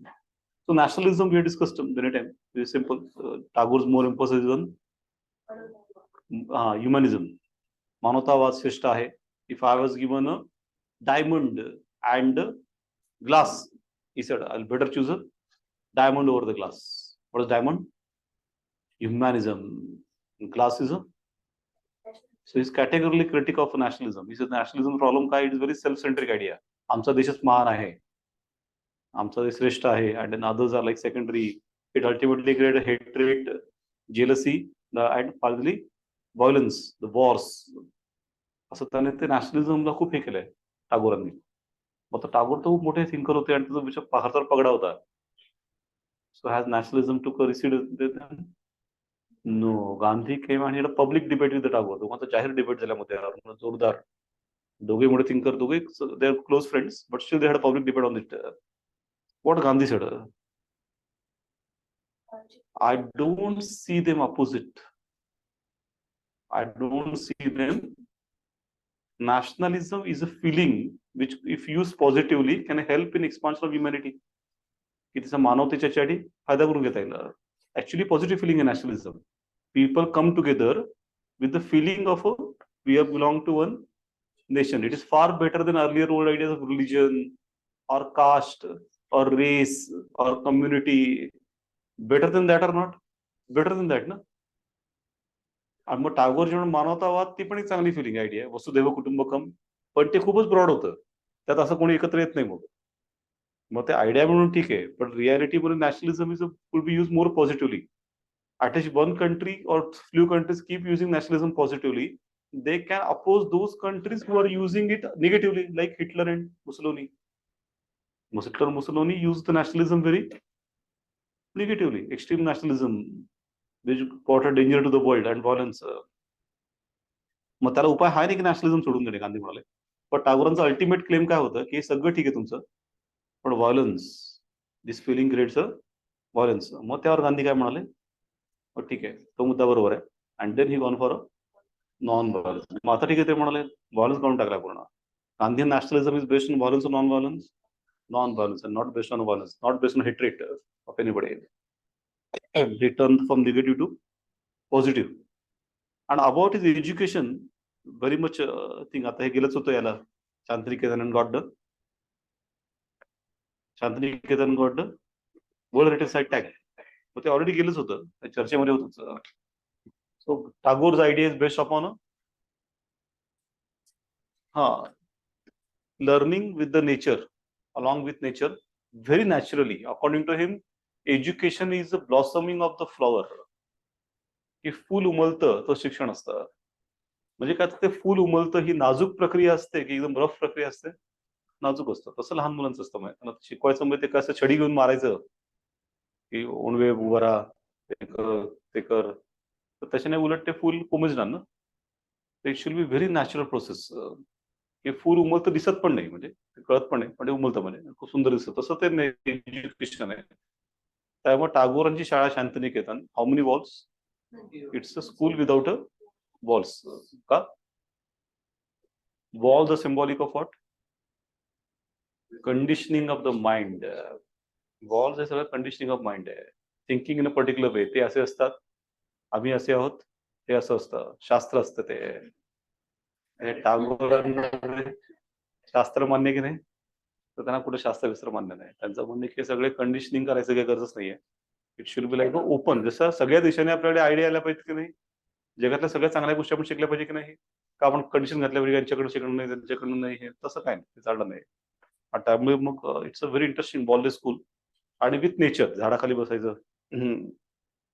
आणि मग तास कसे असं त्यांचे टागोरांचे, तर असं कळायचं का की एक तास संपून दुसरा तास सुरू झाला, भूगोल संपला, इतिहास संपला, गणित. असं नाही, हे काही नशीब झालं ते म्हणाले. गप्पा मारत मारत मारत जायचं. आणि मग ते म्हणजे मध्येच भूगोल यायचा, मध्येच गणित, मध्येच हे. असंच कळणार पण नाही की भूगोल शिकलो आपण, की आपण शिकतोयच कळत नाही. It's like a conversation and like a singing, dancing. Tagore for interest. एकदा काय आलं की रात्रीच्या वेळी पाऊस आला मध्यरात्री, आणि मग टागोर एकदम हे झाले, म्हणजे चार्ज. लगेच ते आले बाहेर, सगळ्या मुलांना बोलवलं आणि सगळे नाचायला लागले. म्हणजे मग नाचताना पण त्यांनी वेगळ्या झाडांचे म्हणजे फुलं वगैरे घेतली, ते लावली, सगळ्यांनी लावली मग, आणि मग सगळे नाचले. आता कोणी म्हणलं की सगळं काय वेडेपणा आहे, म्हणजे रात्री मध्यरात्री यायचं, नाचायचं. पण that's a celebration of a nature. त्यांचं ते कसं की that is not different from the education. हे सगळं celebration, life is a celebration. And that is how we took it all. It's pure luck to learn in school. म्हणजे school एकदम interesting होते. Exam होते की नाही, एक्झाम घेतलं तरी कळणार पण नाही. एक्झाम असं काही वेगळा प्रकार नाहीच. असं काय नॅचरली अननॅचरल काही नाहीच. नॅचरली ॲज लाईक मुलं गप्पा मारणार, खेळणार, आणि तसंच शिकत जाणार. म्हणजे which prime minister learn from school. Indira Gandhi शिकल्यात, तर त्याचा खूप फायदा झाला पुढे. She has a very different approach. Especially she is the one who with the highest importance to environment, forest, project tiger. तर त्याचं बॅकग्राऊंड सगळं हे टागोरांच्या स्कूलमधनं त्यांना मिळालंय. आता गांधी जे आहे त्याचे पुढे गेले 2 पावलं. नाही सगळं पटलं, टागोरांच्या कल्पना पटल्या. पण Gandhi gone ahead of Tagore. In what sense? He learned some ideas that India, what is the problem? There is a dignity of work is not practiced. Anybody who put a hand to that manual work is seen as a lower in the society, which is not a good idea, he thought. And therefore he emphasized on the dignity of a work. श्रम प्रतिष्ठा. त्या गांधीच्या शाळेमध्ये कुठलं नाव का शाळेचं? नई तालीम, बुनियादी शिक्षा. नई तालीम, बुनियादी शिक्षा. Wardha, Wardha scheme of basic education. Wardha scheme of a basic education. मग त्यात काय केलंय की म्हणजे वर्क अँड लर्न, काम करावं शिका. सो चिल्ड्रन आर टॉट carpentry, gardening, pottery, skill based education. Next idea of Gandhi is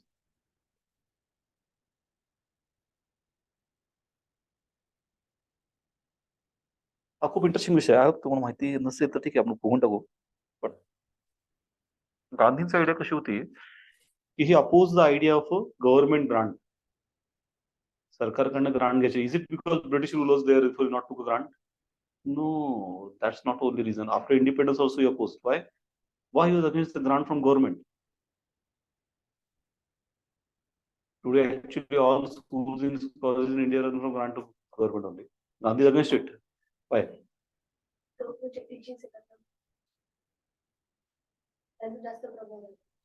Government also gives syllabus then, isn't it? And what is syllabus? Is the programming of the young minds.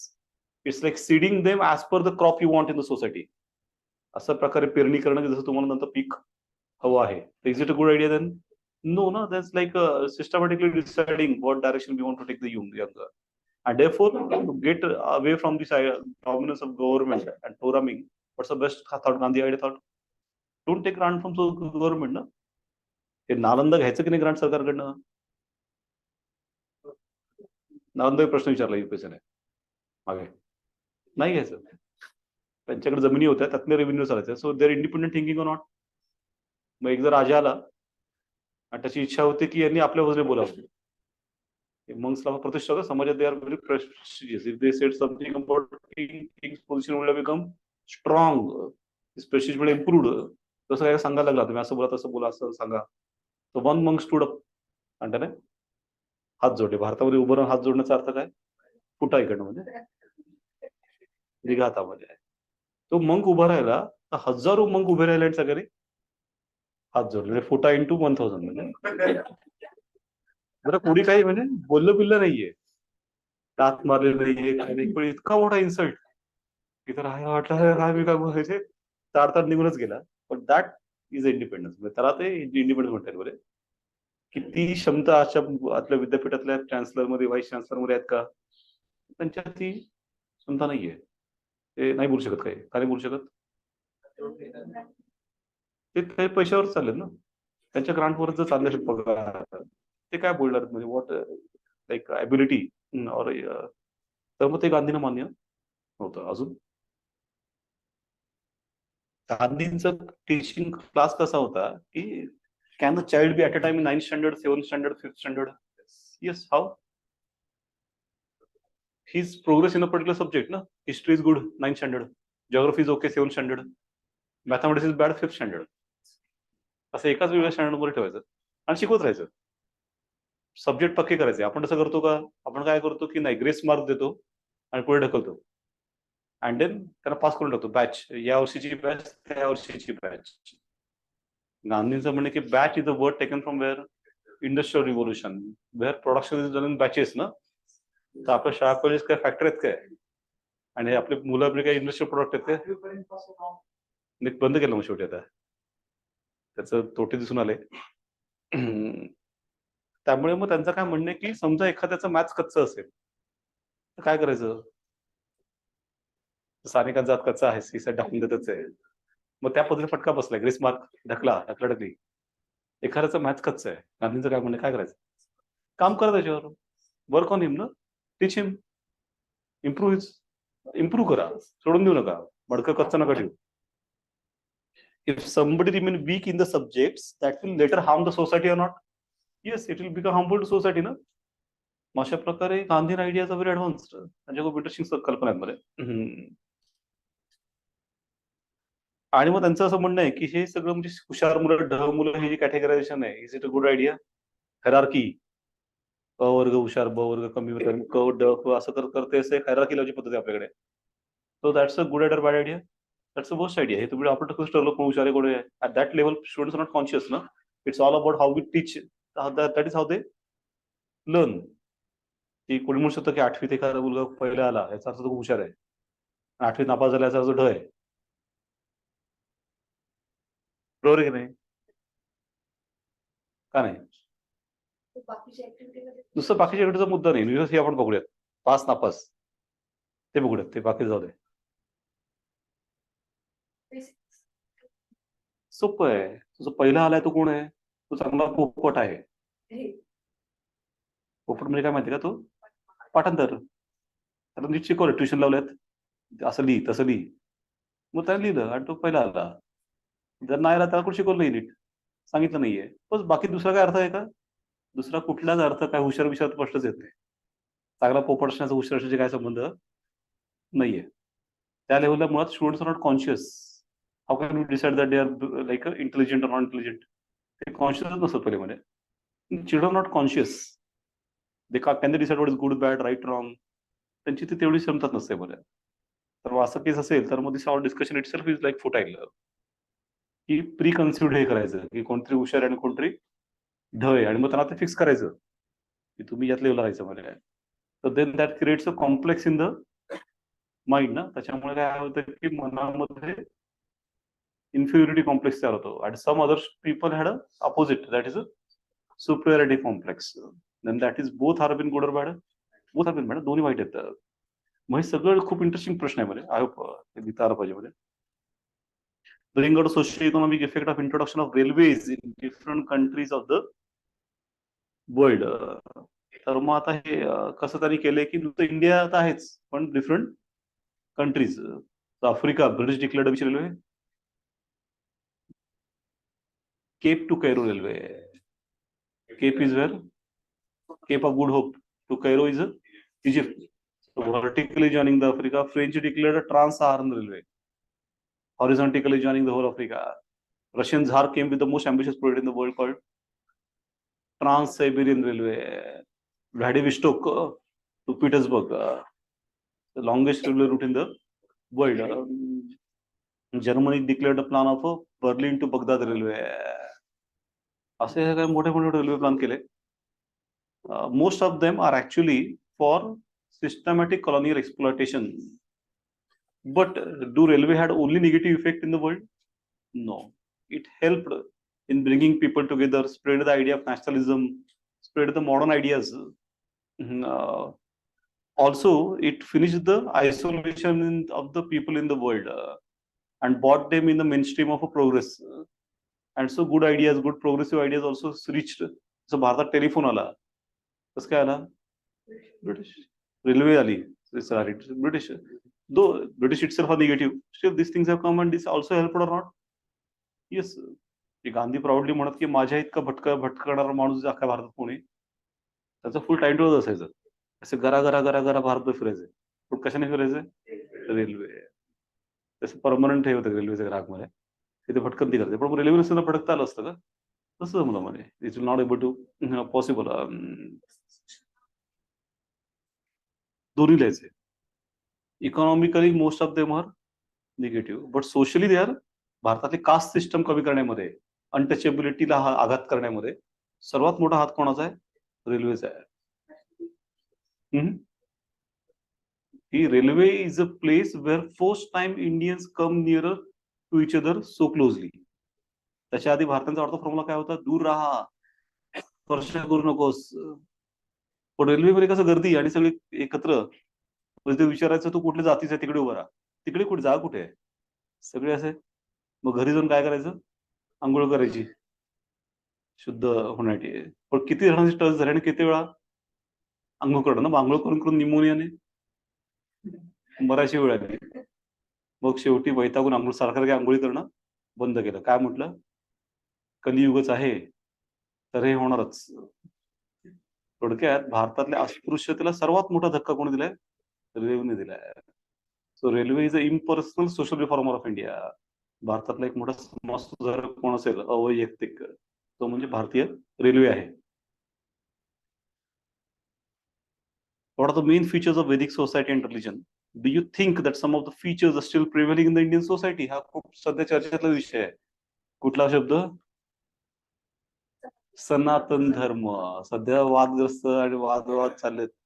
सनातन धर्म. UPSC बरोबर विचारताना की main features of Vedic society and religion, हा सब normal आहे की Vedic society is based upon nature worship and they are like initially nomadic, but in the later Vedic they settled. Their religion is having polytheism or monotheism. Polytheism with oral understanding of monotheism.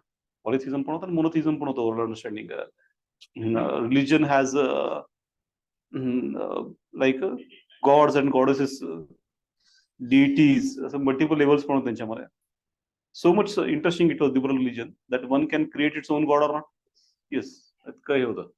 Matas, do you think that some of the features are still prevailing in the Indian society? आहेत का आजही? आहेत ना. For example, हा पॅट्रियार्की आहे, पॉलिथिझम आहे, मोनोथिझम पण आहे, दोन्ही आहे.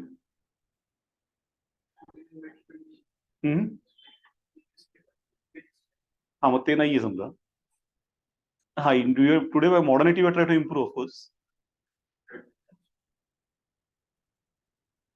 हा, नाही ते सगळं मग समजा ते आपण मधल्या काळात इम्प्रूव्ह केलं. But what other things are there which is features of a Vedic society and religion which are still prevailing in the Indian society? नाही, मग that is not prevailing. आणि मग साहेब लार्जली मधल्या काळामध्ये गेलं म्हणजे आता अगदी थोडं थोडं होतं, पण otherwise it is no more a main feature that is been continued. आता त्यांची जी फिलॉसॉफिकल आयडियाज आहेत ना, त्या कंटिन्यू झाल्यात. की the philosophical discussions they had done are largely continued today also. मग त्यांची फिलॉसॉफी काय होती की it is life is a real unreal, real enjoyable or not. हो, मग ते सगळं कंटिन्यू झालं बऱ्याच प्रमाणात. there are opposite ideas also, but this real ideas of philosophy, real world, enjoying the life has also continued, and similar type of sects do develop in India which emphasize on materialism as a good idea. पण ती सगळी चर्चा करता येईल. तो धर्म होता ना, वेदिक रिलीजन होता. फक्त तो कसा धर्म होता ना, डिसेंट्रलाइज होता की सेंट्रलाइज होता? डिसेंट्रलाइज. आणि विस्कळीत कायचा होता? तर असं फिक्स असं काही नव्हतं. प्रत्येक देवाचं प्रभाव क्षेत्र होतं आणि मग त्याच्या क्षेत्रात तोच देव. मग ही कन्सेप्ट आजही पॉवरफुल आहे की शीतला देवीचं टेम्पल असतं. शीतला देवी कशासाठी? शिक्षेचं तिथे एपिडेमिक्स. मग एपिडेमिक्स आले की जायचं कुठे? शीतला देवीकडे. पण तुमच्यावर शनी जर हे झाला, वक्री झाला, तर शनीचं मंदिर असतं, मग शनीकडे जायचं. लग्न होत नसेल तर हनुमान, मग हनुमानाचं पाय पडायचं. असं ते प्रत्येकाचं प्रभाव क्षेत्र आहे. त्याचं प्रभाव क्षेत्रानुसार त्याकडे जायचं आणि त्याचं वर्शिप करायची, असं आहे. बोला.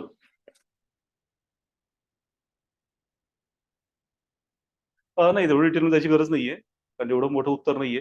कारण एवढं 250 शब्द म्हणजे फार नाहीये. हा, अर्ली वेदिक, लेटर वेदिक दोन्ही मिळूनच पकडले जातात. कारण फार फरक नाही ना, ते काय अर्ली वेदिक, लेटर वेदिक मिळून एकत्रच येते. दे आर like त्यांचं they had like emphasize on composing orally and by hearting. Even this particular thing is even पुढे continued. Folk literature आहे composing orally आणि by hearting हे भारताचं आवडतं काम आहे. Even that feature continued even today. What were the major technological changes introduced during the Sultanate period? How did those technological changes influence the Indian society? So हा थोडासा art and culture मला थोडंसं म्हणून पकडला होते. तर मग which are the famous technological changes? Ibn Battuta काय म्हणतो की mithai is sold in paper. Mithai pack करायला काय वापरायचे? पेपर. ना actually paper is suppose to be use for, पण ठीक आहे, पेपर आला. थोडक्यात सल्तनत काळातलं one of the greatest achievement is use of paper. त्याच्या आधी एन्शियंट काळात काय होतं? पेपर नव्हता ना, तर भारताचा एक मोठा विकनेस होता. पण सुलतान काळामध्ये paper making become one of the paper book binding, decorating the books, हे सगळे नवीन व्यवसाय निर्माण झाले, कारण पेपर आला ना आता प्रॉपर. अजून चरखा, will is also there earlier, but now systematic चरखा came by which decentralized production of a cloth become possible. आणि नुसतं चरखा नाही तर ते हे असतं ना, मशीन, ते आपलं काय म्हणतात, बो अँड स्पिन, ते जे मशीन आहे spindle, that is also developed in the Sultan period. So overall textile production got a boost. In architecture they had new ideas like a true arc, round dome technique, or minarets are been built, or plastering of the walls is been done. In the metallurgy they had a रिकिब नावाचा एक प्रकार तयार केलाय. Gene, these are connected to the horse, पाय ठेवायला ते लोखंडी हे असं रिकिब म्हणतात. जीन is like a cover of horse on which one can sit. अशा नवीन गोष्टी त्यांनी आणल्या. Even that helped in the progress. One of the another achievement of सुल्तान पिरियड इज द रहाट, Persian wheel, it is called Persian wheel, which has improved the water supply to the agriculture, and so ultimately it improved the agriculture output in the, especially from food grain. People are shifting to the which agriculture in Sultan period? Commercial agriculture. In Sultan period we can see the people shifting from the normal food grain to commercial, and how that become possible? Because of a Persian wheel, water supply improved. असं सगळं लिहिता येईल, भरपूर आहे. How did the colonial rule affect the tribal in India, and what was the tribal response to the colonial operation? तर GS मध्ये आपण बघितलं होतं हे ट्रायबल आणि मग त्यांचं ते काय भांडणं झाली. आरआर आल्यानंतर त्यांनी एकदम ठरवलं की नाही बस म्हणजे टाकायचंच. स्टेट क्वेश्चन आहे प्रमाणे. The requirements मध्ये faster economic growth require increase the share of a manufacturing sector in GDP. How much is the target of manufacturing in GDP? Okay, how much of GDP should be manufacturing? 25% by 2023. Now already in 2023, and how much it is at present? 16. कुठे काय आपल्याला काय सरकता आलेलं नाहीये. म्हणजे आपलं target होते 23 पर्यंत 25 करायचं, तसं काय झालेलं नाही. पण मात्र लक्षात आलं की सगळंच मॅन्युफॅक्चरिंग नाही करतात. They should focus on which part of manufacturing? MSMEs, त्यांचे जास्त पोटेन्शियल आहे. So coming on the present policy of government, so present government is focusing a lot on MSME. Which state has the highest number of MSMEs? UP. UP has the highest number of MSMEs. So indeed we are like systematically creating schemes like MSME red schemes like PM Mudra. Use is there, Startup India, Stand Up India. PLI also, but PLI is for actually bigger industries and not for the MSME. Vishwakarma, another good example recently. MSME ला आपण आता मध्ये घेतलाय की MSME चा फायदा काय की डिसेंट्रलाइज असतं production. So that way rural area get a better chance to participate into it or not? Yes, employment opportunities are relatively higher or lower? Higher than big industries into it. Relatively capital required is low or high? Low. Big industry म्हटलं की low capital. Relatively technological requirement is also low. Big industry ला मोठी technology होता है, बरंच फायद्याचं आहे. What is the status of digitization of the Indian economy? Examine the problems faced in this regard and suggest the improvement. So it's a direct question. Digitization is more discussed. Any paper you open, one article is there on digitization. तर ते आपण चाललोय. Highest number of digital transactions in the world are happening in which country now? India. India is progressing very fast in this digitization business. Even India has launched the digital currency or not? Yes, CBDC, Central Bank Digital Currency, already launched by India. So that's one of the best thing we can say. How does e-technology help farmers in production and marketing of agriculture products? This is a favorite question. फक्त आधी विचारलं होतं मागच्या वर्षी की how production and marketing agriculture products should be done now e-technology can help. तर हा सिलेबसचा भाग आहे and very favorite and very straight question it is. So all these drones and satellites आणि हे सगळं telemetry आणि सगळं जे जितका काढू तुम्ही scientific ideas, that's the best. State objectives and measures of land reforms in India. Discuss how land selling policy of landholding can be considered as an effective reform under the economic criteria. So very favorite topic, land reform. न चुकता हे प्रश्न टाकतात म्हणजे टाकतातच.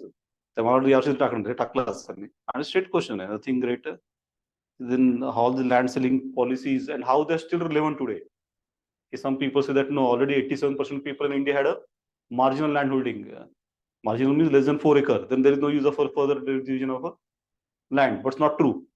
Even today we can go for a land selling and do whatever possible distribution of a land among the landless and get rid of the issue called as a BPA. There is a landless people. There should not be any landless. Every farmer should have his own piece of a land. Most of the unemployment in India is structural in nature. Unemployment is one of the main topic and now it is most discussed. So again, structural unemployment, examine the methodology adopted to compute unemployment in the country and suggest the improvement. So as an unemployment methodology is relatively simple. There is a current daily status, weekly status and a usual status. So 3 criteria and accordingly the unemployment has been measured systematically. There's the full employment and then main employment, multiple types are there. Distinguish between the care economy and the monetized economy. So care economy in GS we discuss in detail. Kaji Arthivastha. How can care economy be bought into the monetized economy through women empowerment? So care economy is like all activities which are basically economic but treated as a non-economic.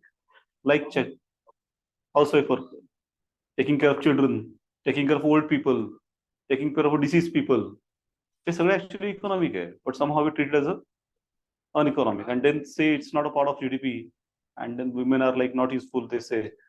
So the challenge is to convert this care economy into the Stalin ne काय केलंय 1,000 rupees. It become part of monetized economy or not? So माता कोणी म्हणलं की 1,000 रुपये कशाला फुकट देतोय हा? तो फुकट देत नाहीच आहे त्याचं म्हणणं आहे. What women are adding to the GDP is far more than 1,000 or not? So ते काय 1,000 रुपये जसं ऍड करतात. पण निदान आधी शून्य कॅल्क्युलेशन होतं जीडीपी. आता हा 1,000 देतो तर 1,000 जीडीपी मध्ये देतात की नाही? Yes, it is converting care economy to the monetise economy. असं तो आपण प्रयत्न आता करतोय मध्ये. Explain the changes in cropping pattern in India in context of changes in consumption patterns and marketing conditions. आता आहे कसं की cropping pattern is a part of syllabus and changes in the consumption pattern is very much 2005 मध्ये horticulture जे आपले होतं, it is not today 3 times more than that production. असं कसं झालं? फळांचं उत्पादन तिप्पट झालंय 2005 पासून आतापर्यंत. तिप्पट, 3 times more. How? Consumption pattern has changed. People are no more happy to eat only food grain. Serials पण भाकर खाल्ली, भाकर तुकडा खाल्ला, ते झालं. ते कवितांमध्ये आणि याच्यामध्ये ठीक आहे. ते भाकर तुकडा लोक आता वाचतात कसं खात होते लोक, फळं खाता खाता. फळांचं कन्झम्पन वाढलंय. हा, त्यानंतर इंडियाचा 2nd नंबर याच्यामध्ये. मिल्क प्रोडक्शन कारण मिल्कचं कन्झम्पन पण वाढलंय. असं सगळं ते फिश प्रोडक्शन तर वाढले कारण फिश साठी पण वाढली आहे. So overall people have shifting from the only survival food to the now healthy food आणि चांगलं फूड त्यांना वाटतं ते. मग त्यामुळे मग marketing condition also changed. Now we had a scheme like Kisan air. Aircraft dedicated to the Kisan rail आहे का? किसान रेल पण आहे, किसान एअर आहे. मार्केटिंग बदलली की नाही आपलं आता? Drastically we are changing the marketing drastically now.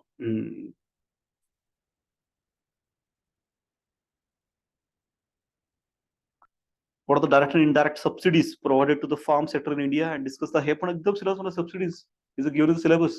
Subsidies given to the farm sector, part of syllabus. So direct and indirect subsidies हा शब्द आहे proper syllabus मध्ये, direct and indirect subsidies. मग आता म्हणजे that shows that this is to the syllabus and come with the questions. ते काय वेगळे करत नाहीत. Discuss the issues raised by the WTO in relation to the agriculture.